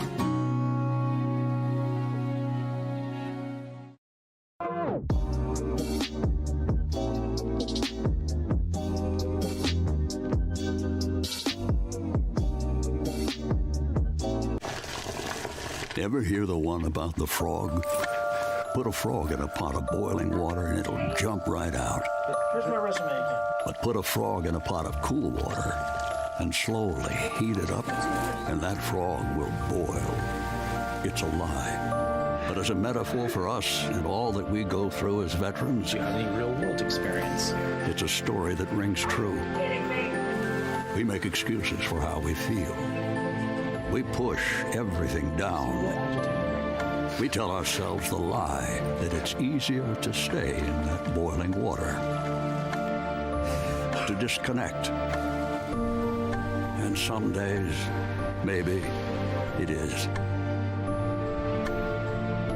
But you've never been interested in easy. Make no mistake, reaching out is hard. Do it anyway. You're not alone. You've got this. You are not a frog. Find resources at va.gov/reach.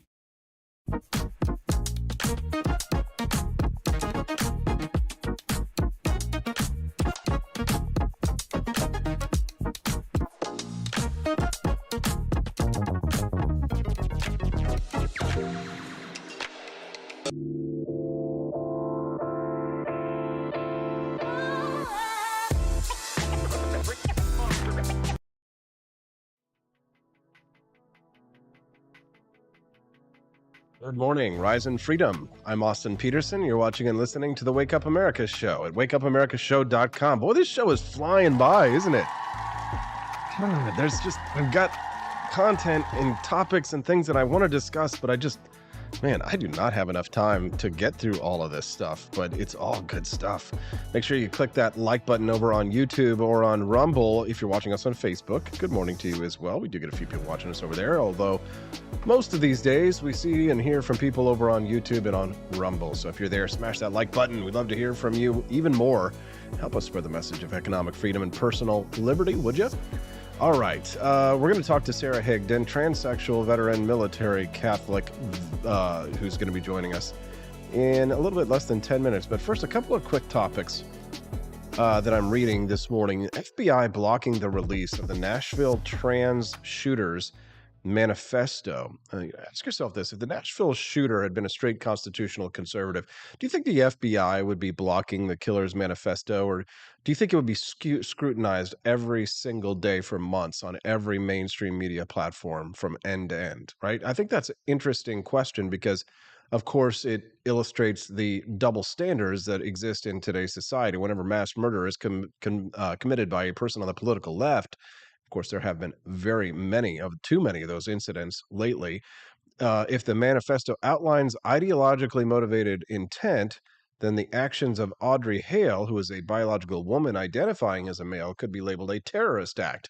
Of course, it's statements like those that probably are what ended me up on the transphobe list and got me my 14-day Twitch ban, unfortunately. What can you do? What can you say? Free speech is free speech.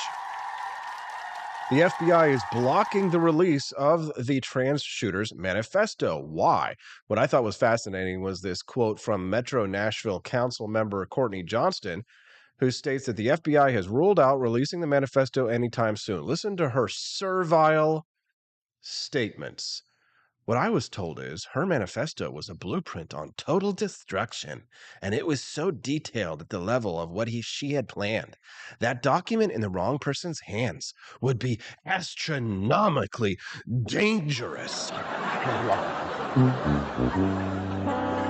She added, I personally don't want to know the depths to which her psychosis reached.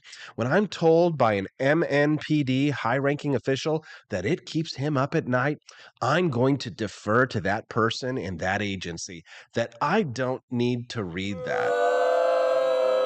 Good God, you servile fuck. You slime. You disgust me. These people... I cannot find enough unkind things to say about people whose attitudes towards those in power are, well, I'm sure there's a good reason they're not telling it to us. And frankly, if they say that it's that bad, then I just can't. I don't think I could take it. Well, just because you can't take it doesn't mean the rest of us can't. We can absolutely take the information, and I can't wait to read it because I think it's going to reveal a lot about the murderous attitude that the left has embraced, the murderous ideology. Of course, that is full-blown communism. Man, what else is coming up next? God, this one. I can't wait to talk about this with my lovely wife, Stephanie, on Friday. Study shows mothers of boys with gender issues are mental. Now, be careful because of that headline. It does come from PJ Media, but I did actually think that some of the editorial in this piece was quite spot on. The abstract of a scientific study undertaken in 1994 has been making the rounds on social media, and it's shocking on two levels. The first wave of shock, although not surprise, comes at you from what the study discovered. The mothers of gender dysphoric boys tend to suffer from a host of mental illnesses of their own. Surprise, surprise. The study, Mothers of Boys with Gender Identity Disorder, a comparison of matched controls, was published by researchers Sonia Morantz and Susan Coates, both of whom are PhDs. The abstract details their predictable but sad, nonetheless, findings. The pilot study compared boys with gender identity disorder with mothers of normal boys to determine whether differences in psychopathology and child-rearing attitudes and practices could be identified. Results of this diagnostic inventory revealed that mothers of boys with GID had more symptoms of depression and, more often, met the criteria for borderline personality disorder than the controls. 53% of the mothers of boys on the diagnostic interview for borderlines had symptoms of depression on the Beck Depression Inventory.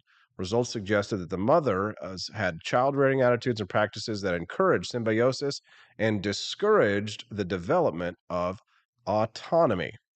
Needless to say, women who suffer with this difficult diagnosis or can't control their symptoms seldom keep their sons' fathers in the pictures. The effect on a helpless child being raised by such a person must be incredibly damaging. We've got to talk about that with my friend, Sara Higdon. She's a transsexual Catholic military veteran. This is what she has to say about that and me ending up on the transphobe list. It's already Monday and we're getting fired up. We'll be back when we get back on the Wake Up America Show at wakeupamericashow.com. Want an engaging website to boost your business? You're just a click away from 5-star Fiverr talent. Hundreds of freelancer skills like web design. Head to Fiverr.com today and get something started. American conservatism is distinct, like America is distinct from the United Kingdom. American conservatism's roots comes out of the Wild West, out of pioneerism. The difference between American conservatives and European conservatives is that Americans are cowboys. We are that God, guns, gold, and girls. It's wild here. And we should stay that way. We shouldn't allow a European version of conservatism to come and infect us here. We like it wide open spaces here, deep in the heart of Texas and all that.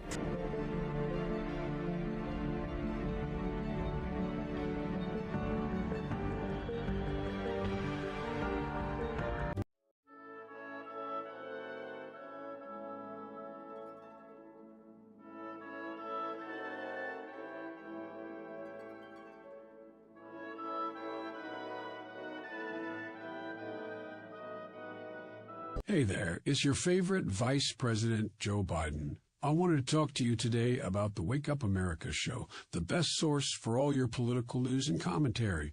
But before I get started, let me just make sure I have all my notes in order. Okay, where was I? All right, the Wake Up America show. It's a great way to stay informed and make your voice heard. Boy, what was I saying again? Oh, right. The Wake Up America show. It's important that we all stay engaged and knowledgeable about what's going on in our country and, the thing. But hold on, where was I going with all this? Oh, yeah. The Wake Up America show. It's a fantastic resource. And if you really want to make a difference, man, you can sign up to be a monthly donor at wakeupamericashow.com/support. Now, where was I? Oh, that's right, the Wake Up America show. So if you want to stay woke and support a great cause, head on over to wakeupamericashow.com/support and sign up to be a monthly donor today. And if you're feeling generous, you can even give a donation in my name. Thanks for listening and keep on keeping on, America. Come on, man.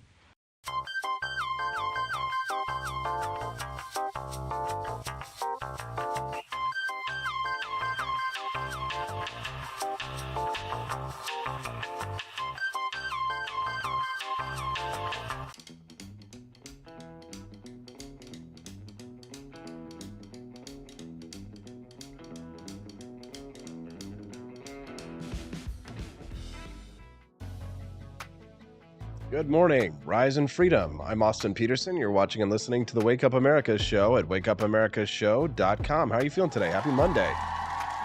Thanks so much for tuning in and joining us. Well, Caitlyn Jenner escalated her feud with trans influencer Dylan Mulvaney over the weekend, and now some people are trying to say that Caitlyn Jenner just might be gatekeeping. But first, the biggest news of all, it's about me.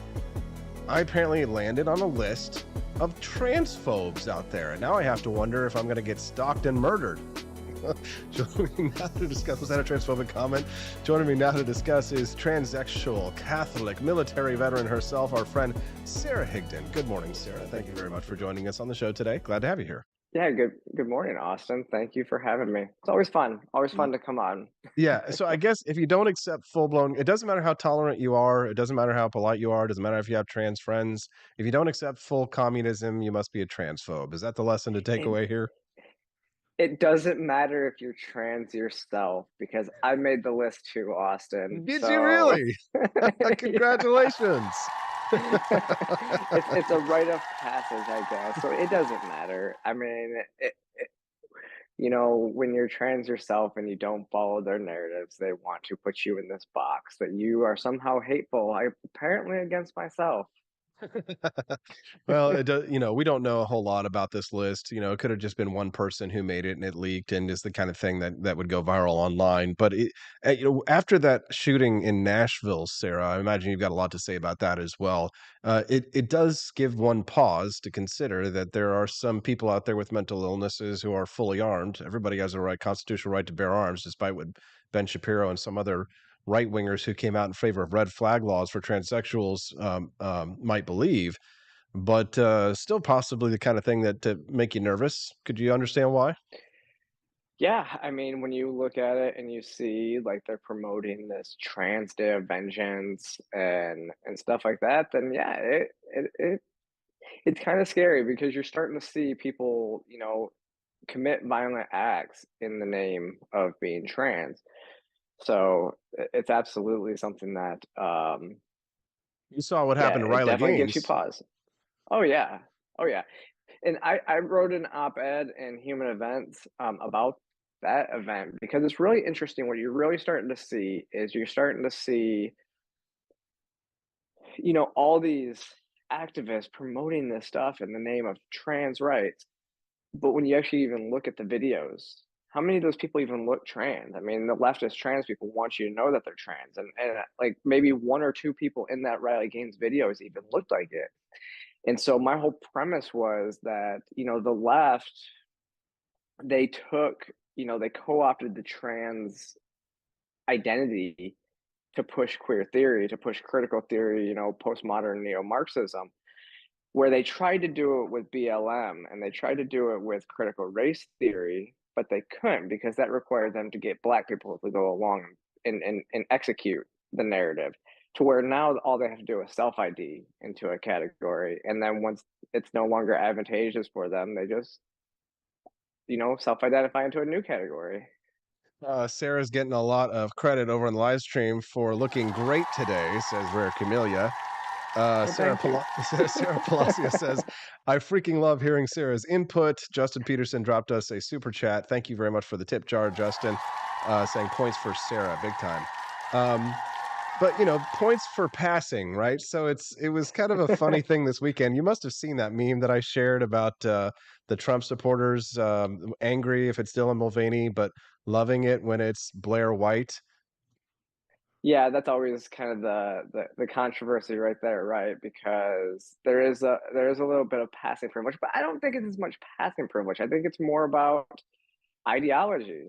I think that's what is behind the whole thing. Yes, right? But some people did. There were some conservatives online who are saying, well, at least Blair looks like a woman and Dylan doesn't pass. And I was kind of like, is that really what's the issue here? Because no one really chose to engage with my valid, legitimate question, which was, do you think that there would have been as much outrage at Bud Light if the transgender person on what if it had been you on the can?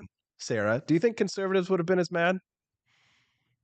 I mean, some conservatives hate me, but it's just a very small social conservatives. I don't think they would. No, I honestly think there's a lot of issues with Bud Light, and I think it was Tim Pool in a video raised this same question. Dylan Mulvaney, there's two things when it comes to Dylan. Is Dylan, the audience that Dylan promotes to is mostly children, and so Bud Light's promoting to children. That's one.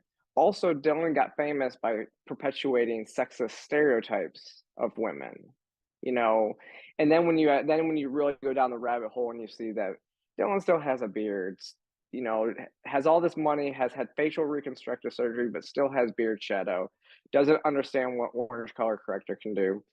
And then when you actually see like the picture in the bathing suit, I don't think Dylan's on hormones. Otherwise, Dylan would not look so skinny and like no development at all. So, celebrities do crazy things like Madonna get facial reconstructive surgery just to for crazy reasons. And so that makes sense that that's what Dylan's doing, is doing it for money. And so Bud Light played into that. But also, I don't think it was supposed to get out. When you actually look at some of their statements, this was not like a promotional thing for Dylan. Bud Light sends these cans to people all the time, and they're just for those people to enjoy, and drink the beer and enjoy. Didn't get out to the public. It wasn't actually going to the public. It was just like, here's a gift to you with your face on it. And Dylan, being the narcissist, went, hey, look, Bud Light gave me all this stuff with my face on it. Look how amazing I am. And that's just the narcissistic tendency that Dylan has. My interest in the ideological question here of transsexualism, if conservatives would not have been outraged if it was you or Blair White on the can, but are outraged that it's Dylan Mulvaney, then I'm perfectly fine with that, because again, my issue is not with someone's personal life choices that harm no one else.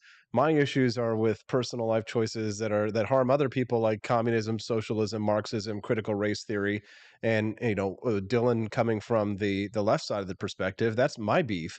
Yeah. But that's not everybody's beef in that beer can. But what's fascinating to me is that it shows that I honestly felt like one of the things that this debate revealed when I brought this up, because even though few people engage with it, because I think they're a bunch of terrified little vaginas, is that I think the social conservative, I guess you might say the actual bigots, they really are more of a rump than the majority of people on the right, if you think about it.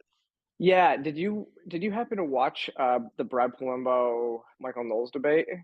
I didn't realize. I did not. I need to, though. Tell me about it. Yeah. So I did a reaction video on this actually as well on my YouTube channel, but there was one point where Brad noted to Michael Knowles that social conservatives make up maybe 30% of the population. So if you are pushing to eradicate transgenderism from public life, what's to say that advocate that the left won't use government to eradicate social conservatism when they have power, which it stands to reason that that's what would happen. So yeah, I think you're right. The social conservative aspect is such a small minority of people, but social media perpetuates the minorities, the extreme minorities. Yes, exactly. And I was heartened by that, because even though some of the responses to my question regarding the difference between Dylan Mulvaney and Blair White, it showed even though many of them were silly, and things like, well, my problem with Dylan Mulvaney is that he made fun of March Madness. He made fun of my favorite sports. Or my problem with Dylan Mulvaney is he doesn't pass as a woman. Or my problem with Dylan is that he's a lefty, and Blair White's a beautiful, right wing transgender thing. It's fascinating to me, because the social conservatives are really upset about the culture, but they're losing the culture wars big time, because we've got trans Republicans who are being lifted up. I mean, your career is really starting to rise, and Blair White extremely popular amongst right-wing people who are in the know. And it's kind of if anything, it's sort of shows that it really is smoke and mirrors of who's really got the upper hand in this debate. Yeah. And I think a lot of, even when it comes to Michael Knowles and Matt Walsh, I think they do a lot of stuff for clicks and views, not really to move the culture war. Because you're right, a lot of people are somewhere in the middle. I mean, and when Republicans take hardline stances on some things, it ends up hurting them in the end. I mean, look at what happened with the abortion debate. I mean, a lot of people say that that's why we didn't have the big red wave that we should have had, was because of the hardline stance that so many people took on abortion. And I'm pro-life myself saying that. So that's probably true. Yeah, it's just the culture is more centrist. And other than in places like Pennsylvania, where they, vote in literal vegetables or dead people, you have places like Georgia where we vote based on candidate. Herschel Walker was a garbage candidate. Brian Kemp got in with, easily. So I think most of the country would be, where Georgia's at. If you're just tuning into the Wake Up America show, I'm your host, Austin Peterson. Smash that like button if you're enjoying the feed this morning. Sara Higdon joining us. She's a transsexual Catholic military veteran. Talking about the Bud Light controversy, talking about the shooter in Nashville, and talking about ideology here. Gosh, a couple of things that I really want to get to, Sarah, but I was reading this study, and I'm just absolutely, Sarah. I don't know if you can say no, but would you mind if I asked you a personal question? Go for it. What was your mother like? I have a great mother. I'm staying at her house today. Me and my mom get along great. So this study that I was reading this morning, and I wonder, because I know that I'm just throwing it at you, and you haven't had time to read it yet. It talks about young men who have gender identity disorders, and this study by these two PhDs out in California showed that the amount of children who have gender identity disorder, they typically have an inordinate amount of mothers who also had issues like bipolar disorder or some other mental disorder. That might not be the case in yours personally, but I wonder what your thoughts are on this concept of overbearing mothers in regards to gender identity disorder amongst young boys, especially with absentee fathers. I think that's more the issue than anything. Yeah, with the absentee fathers, if that's the case. Yeah, I haven't really read the study, but it it is interesting because there are a lot of people that say, especially when it comes to like the rapid onset gender dysphoria stuff. I mean, we know that a lot of stuff can happen because of trauma, and if you have trauma because of the environment you're living in, then that could be one way to develop something. And then there's the notion that yes, you are kind of born this way, the same way as you're born gay, and that there's something that was developed in the womb that made you this way and made you kind of have these developmental issues. And so they say the same. It's kind of the same thing as being homosexual. There's people that say it's because they were abused as children, and that's made them push them to that lifestyle. And then there's people that it's true that it's just not a great childhood, everything was good, and just you were just there. And I mean, most transsexuals that I know, though, that are truly trans and are happy in their transition were, I mean, they all generally knew around the age of 4 when they became self-aware that something was completely different.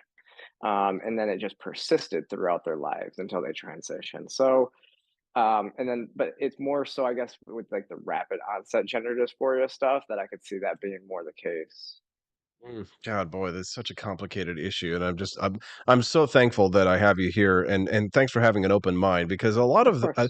a lot of the problem I feel like is with the general public is really just, and not I'm not saying this pejoratively, but it's just ignorance, right? Hmm. It didn't this wasn't the kind of thing that most people had to contend with on a daily basis not 10 years ago, right? And now it's every single day we're having a discussion about people's genitals, and I'm sure that a lot of uncomfortable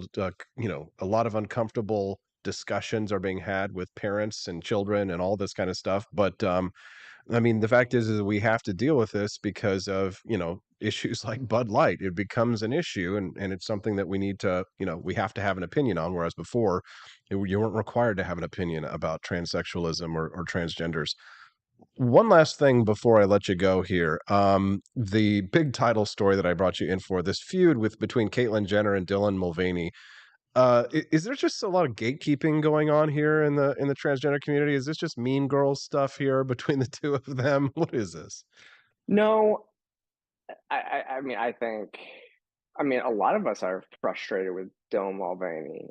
I mean, Dylan makes people that just want to pass and live their lives look bad. It creates a negative perception of us. And so, Caitlyn being probably the most prominent trans person in the world, um, and Dylan maybe being the second most prominent trans person in the world, and kind of on the opposite side of things, it's almost like reality versus, not, somebody that's living in a fantasy world, which is Dylan, who we all think is kind of fake anyways. And then you have somebody like Caitlyn Jenner, who maybe is trying to make up for some of the wrongs that she made in the past. Like, I think Caitlyn should give back the Woman of the Year award and, kind of go back on some of the stuff that she did. But she's actually, I mean, she's fighting the good fight on the conservative side of things, fighting for women's rights in sports and doing stuff like that. So I think if anybody has the, the muscle to, hit back at Dylan, it's Caitlyn Jenner. But I also said the other day, I really love the double entendre there. She's got the muscle.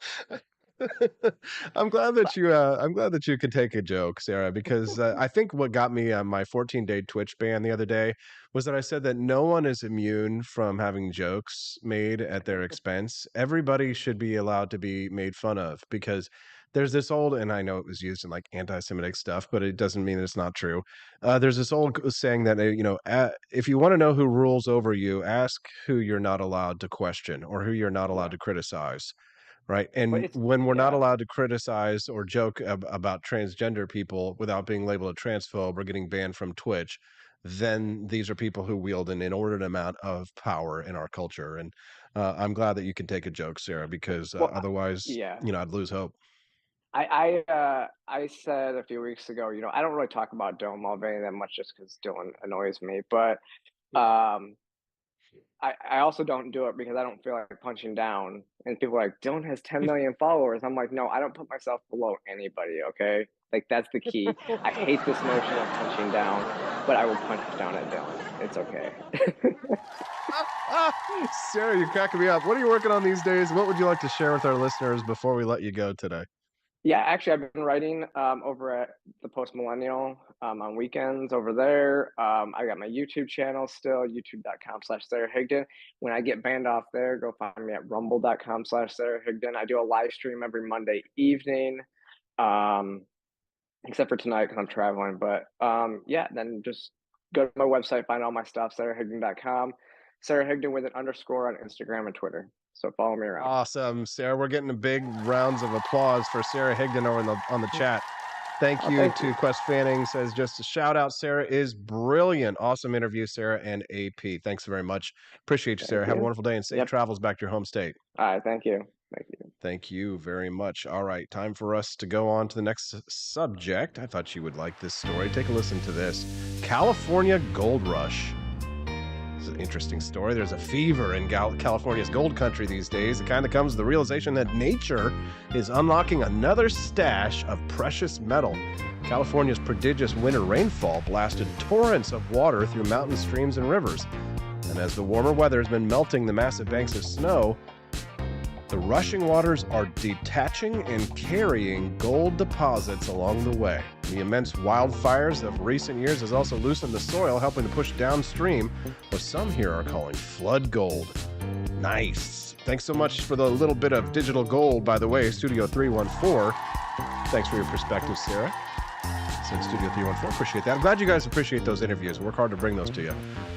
The big chunks of easy-to-find gold that has been lolling around in rivers for millenniums were gone after the first years of the gold rush, but miners have been taking all kinds of steps these days to try and bring it out. Well, guess what? Now the gold rush 2 has begun.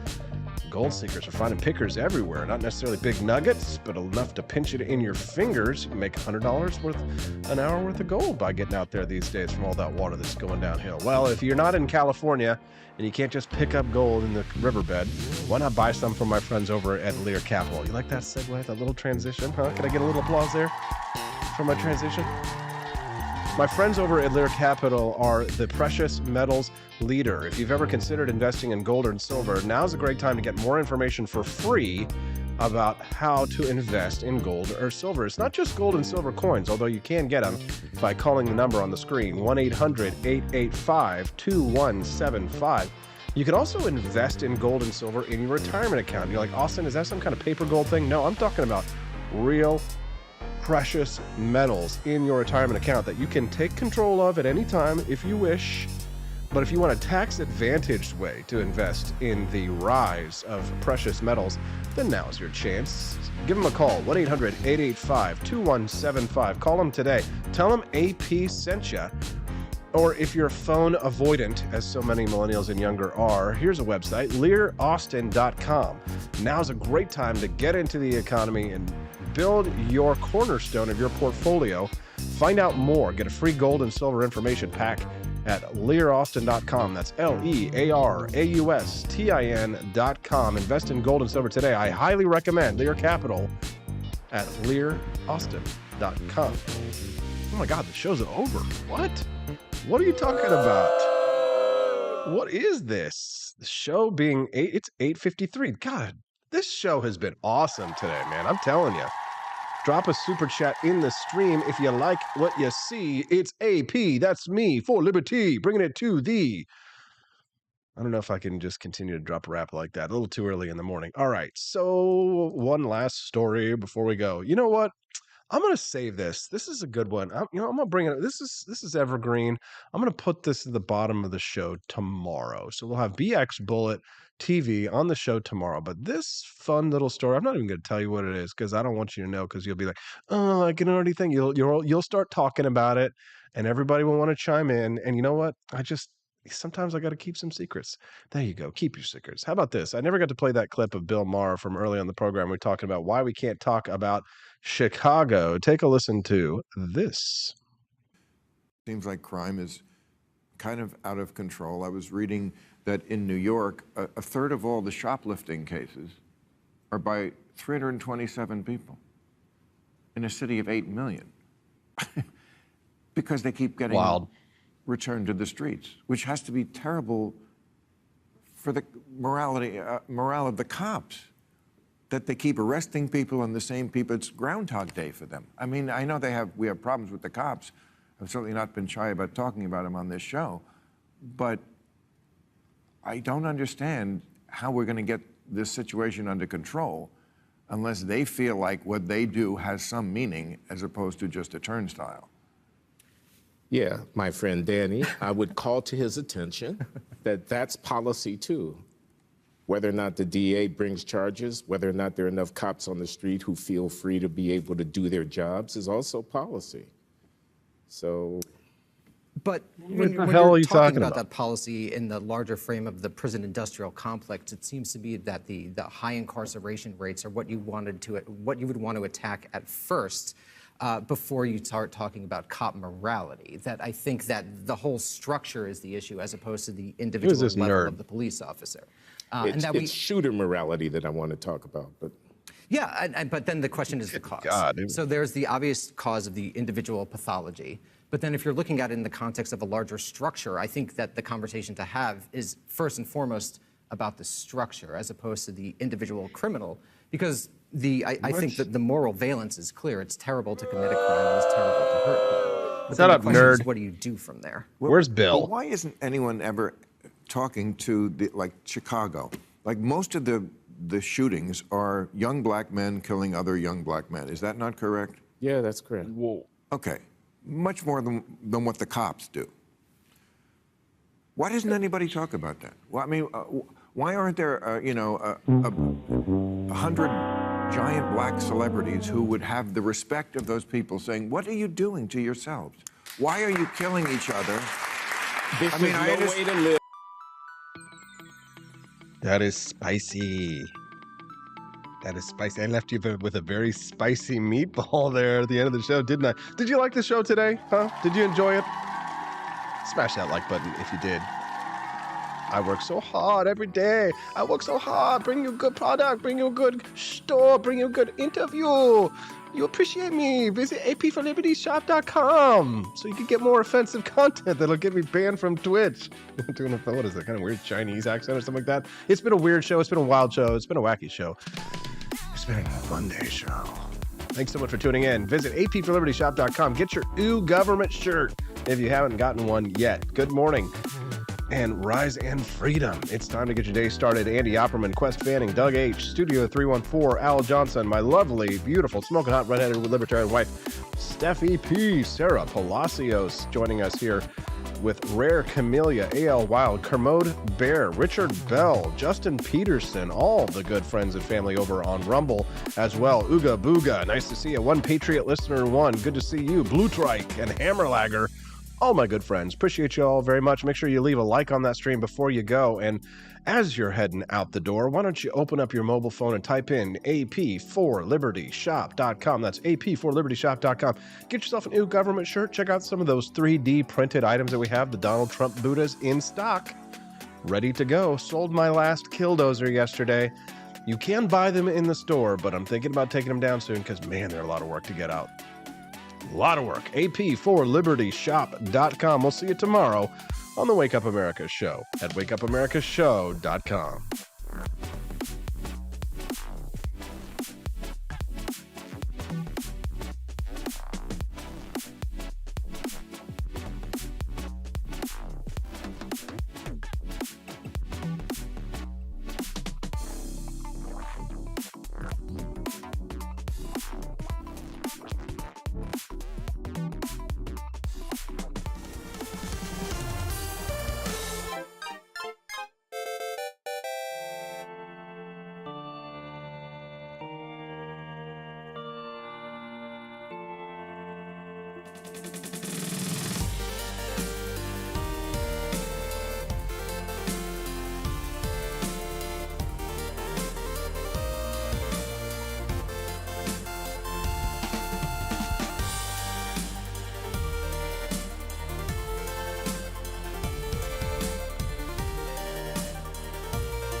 I like shooting things, but whenever I can't shoot something, I like to cut things. My life isn't all about shooting and stabbing and cutting, though. Sometimes I have to do actual work, but when I work, I still like to have fun. And there's nothing less fun than trying to cut with a crappy knife. Thankfully, from the ancient sect of Christian knights, who also loved cutting and stabbing, comes a new implement that has received my personal blessing, the Templar knife. Like the ancient sword of Excalibur, you don't choose a Templar knife, it chooses you. You just decide what kind you want on the website first, however, and then order it online, and then it chooses you. The Templar knife comes in a variety of shapes. As a man of culture and taste, I have decided I will never use a terrible knife again. And thanks to the inspiration provided by this excellent product, I have decided to launch a new crusade against anyone using less than superior knives. Join me, brothers and sisters, by visiting uppercuttactical.com/pages/Templar-knives. That's a lot of slashes. For that, you'll need a Templar knife. For 10% off, use code AP4Liberty and join me in a quest for glory, for liberty, for Christendom, for the Templar knife. Get yours today. Fire.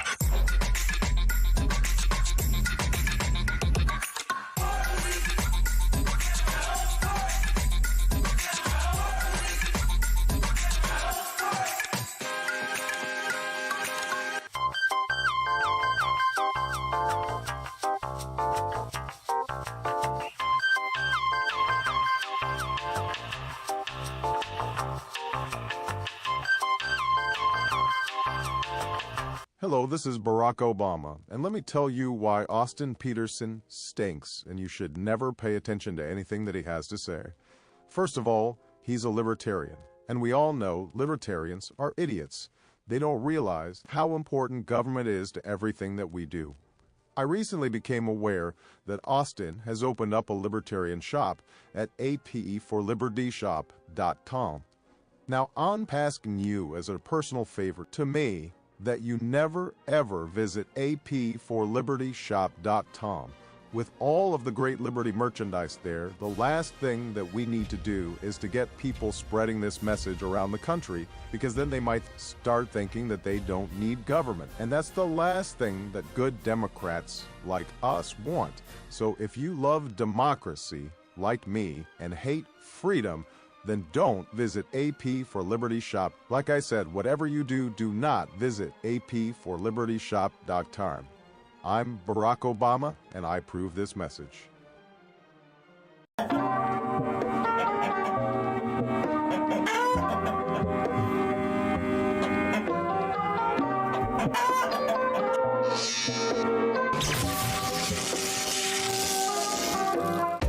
Want an engaging website to boost your business? You're just a click away from 5-star Fiverr talent. Hundreds of freelancer skills like web design. Head to Fiverr.com today and get something started.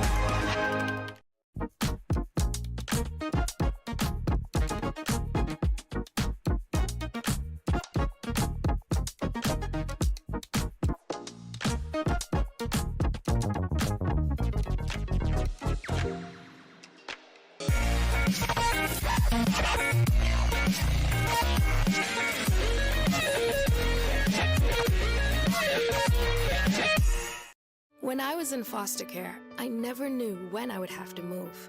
So I always had my suitcase ready to go. Then one day I was adopted.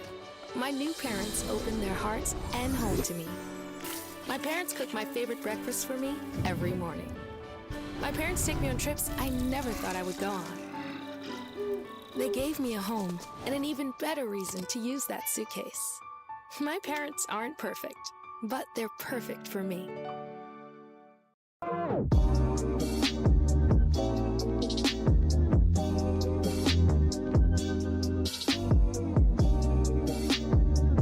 I would remind you that extremism in the defense of liberty is no vice.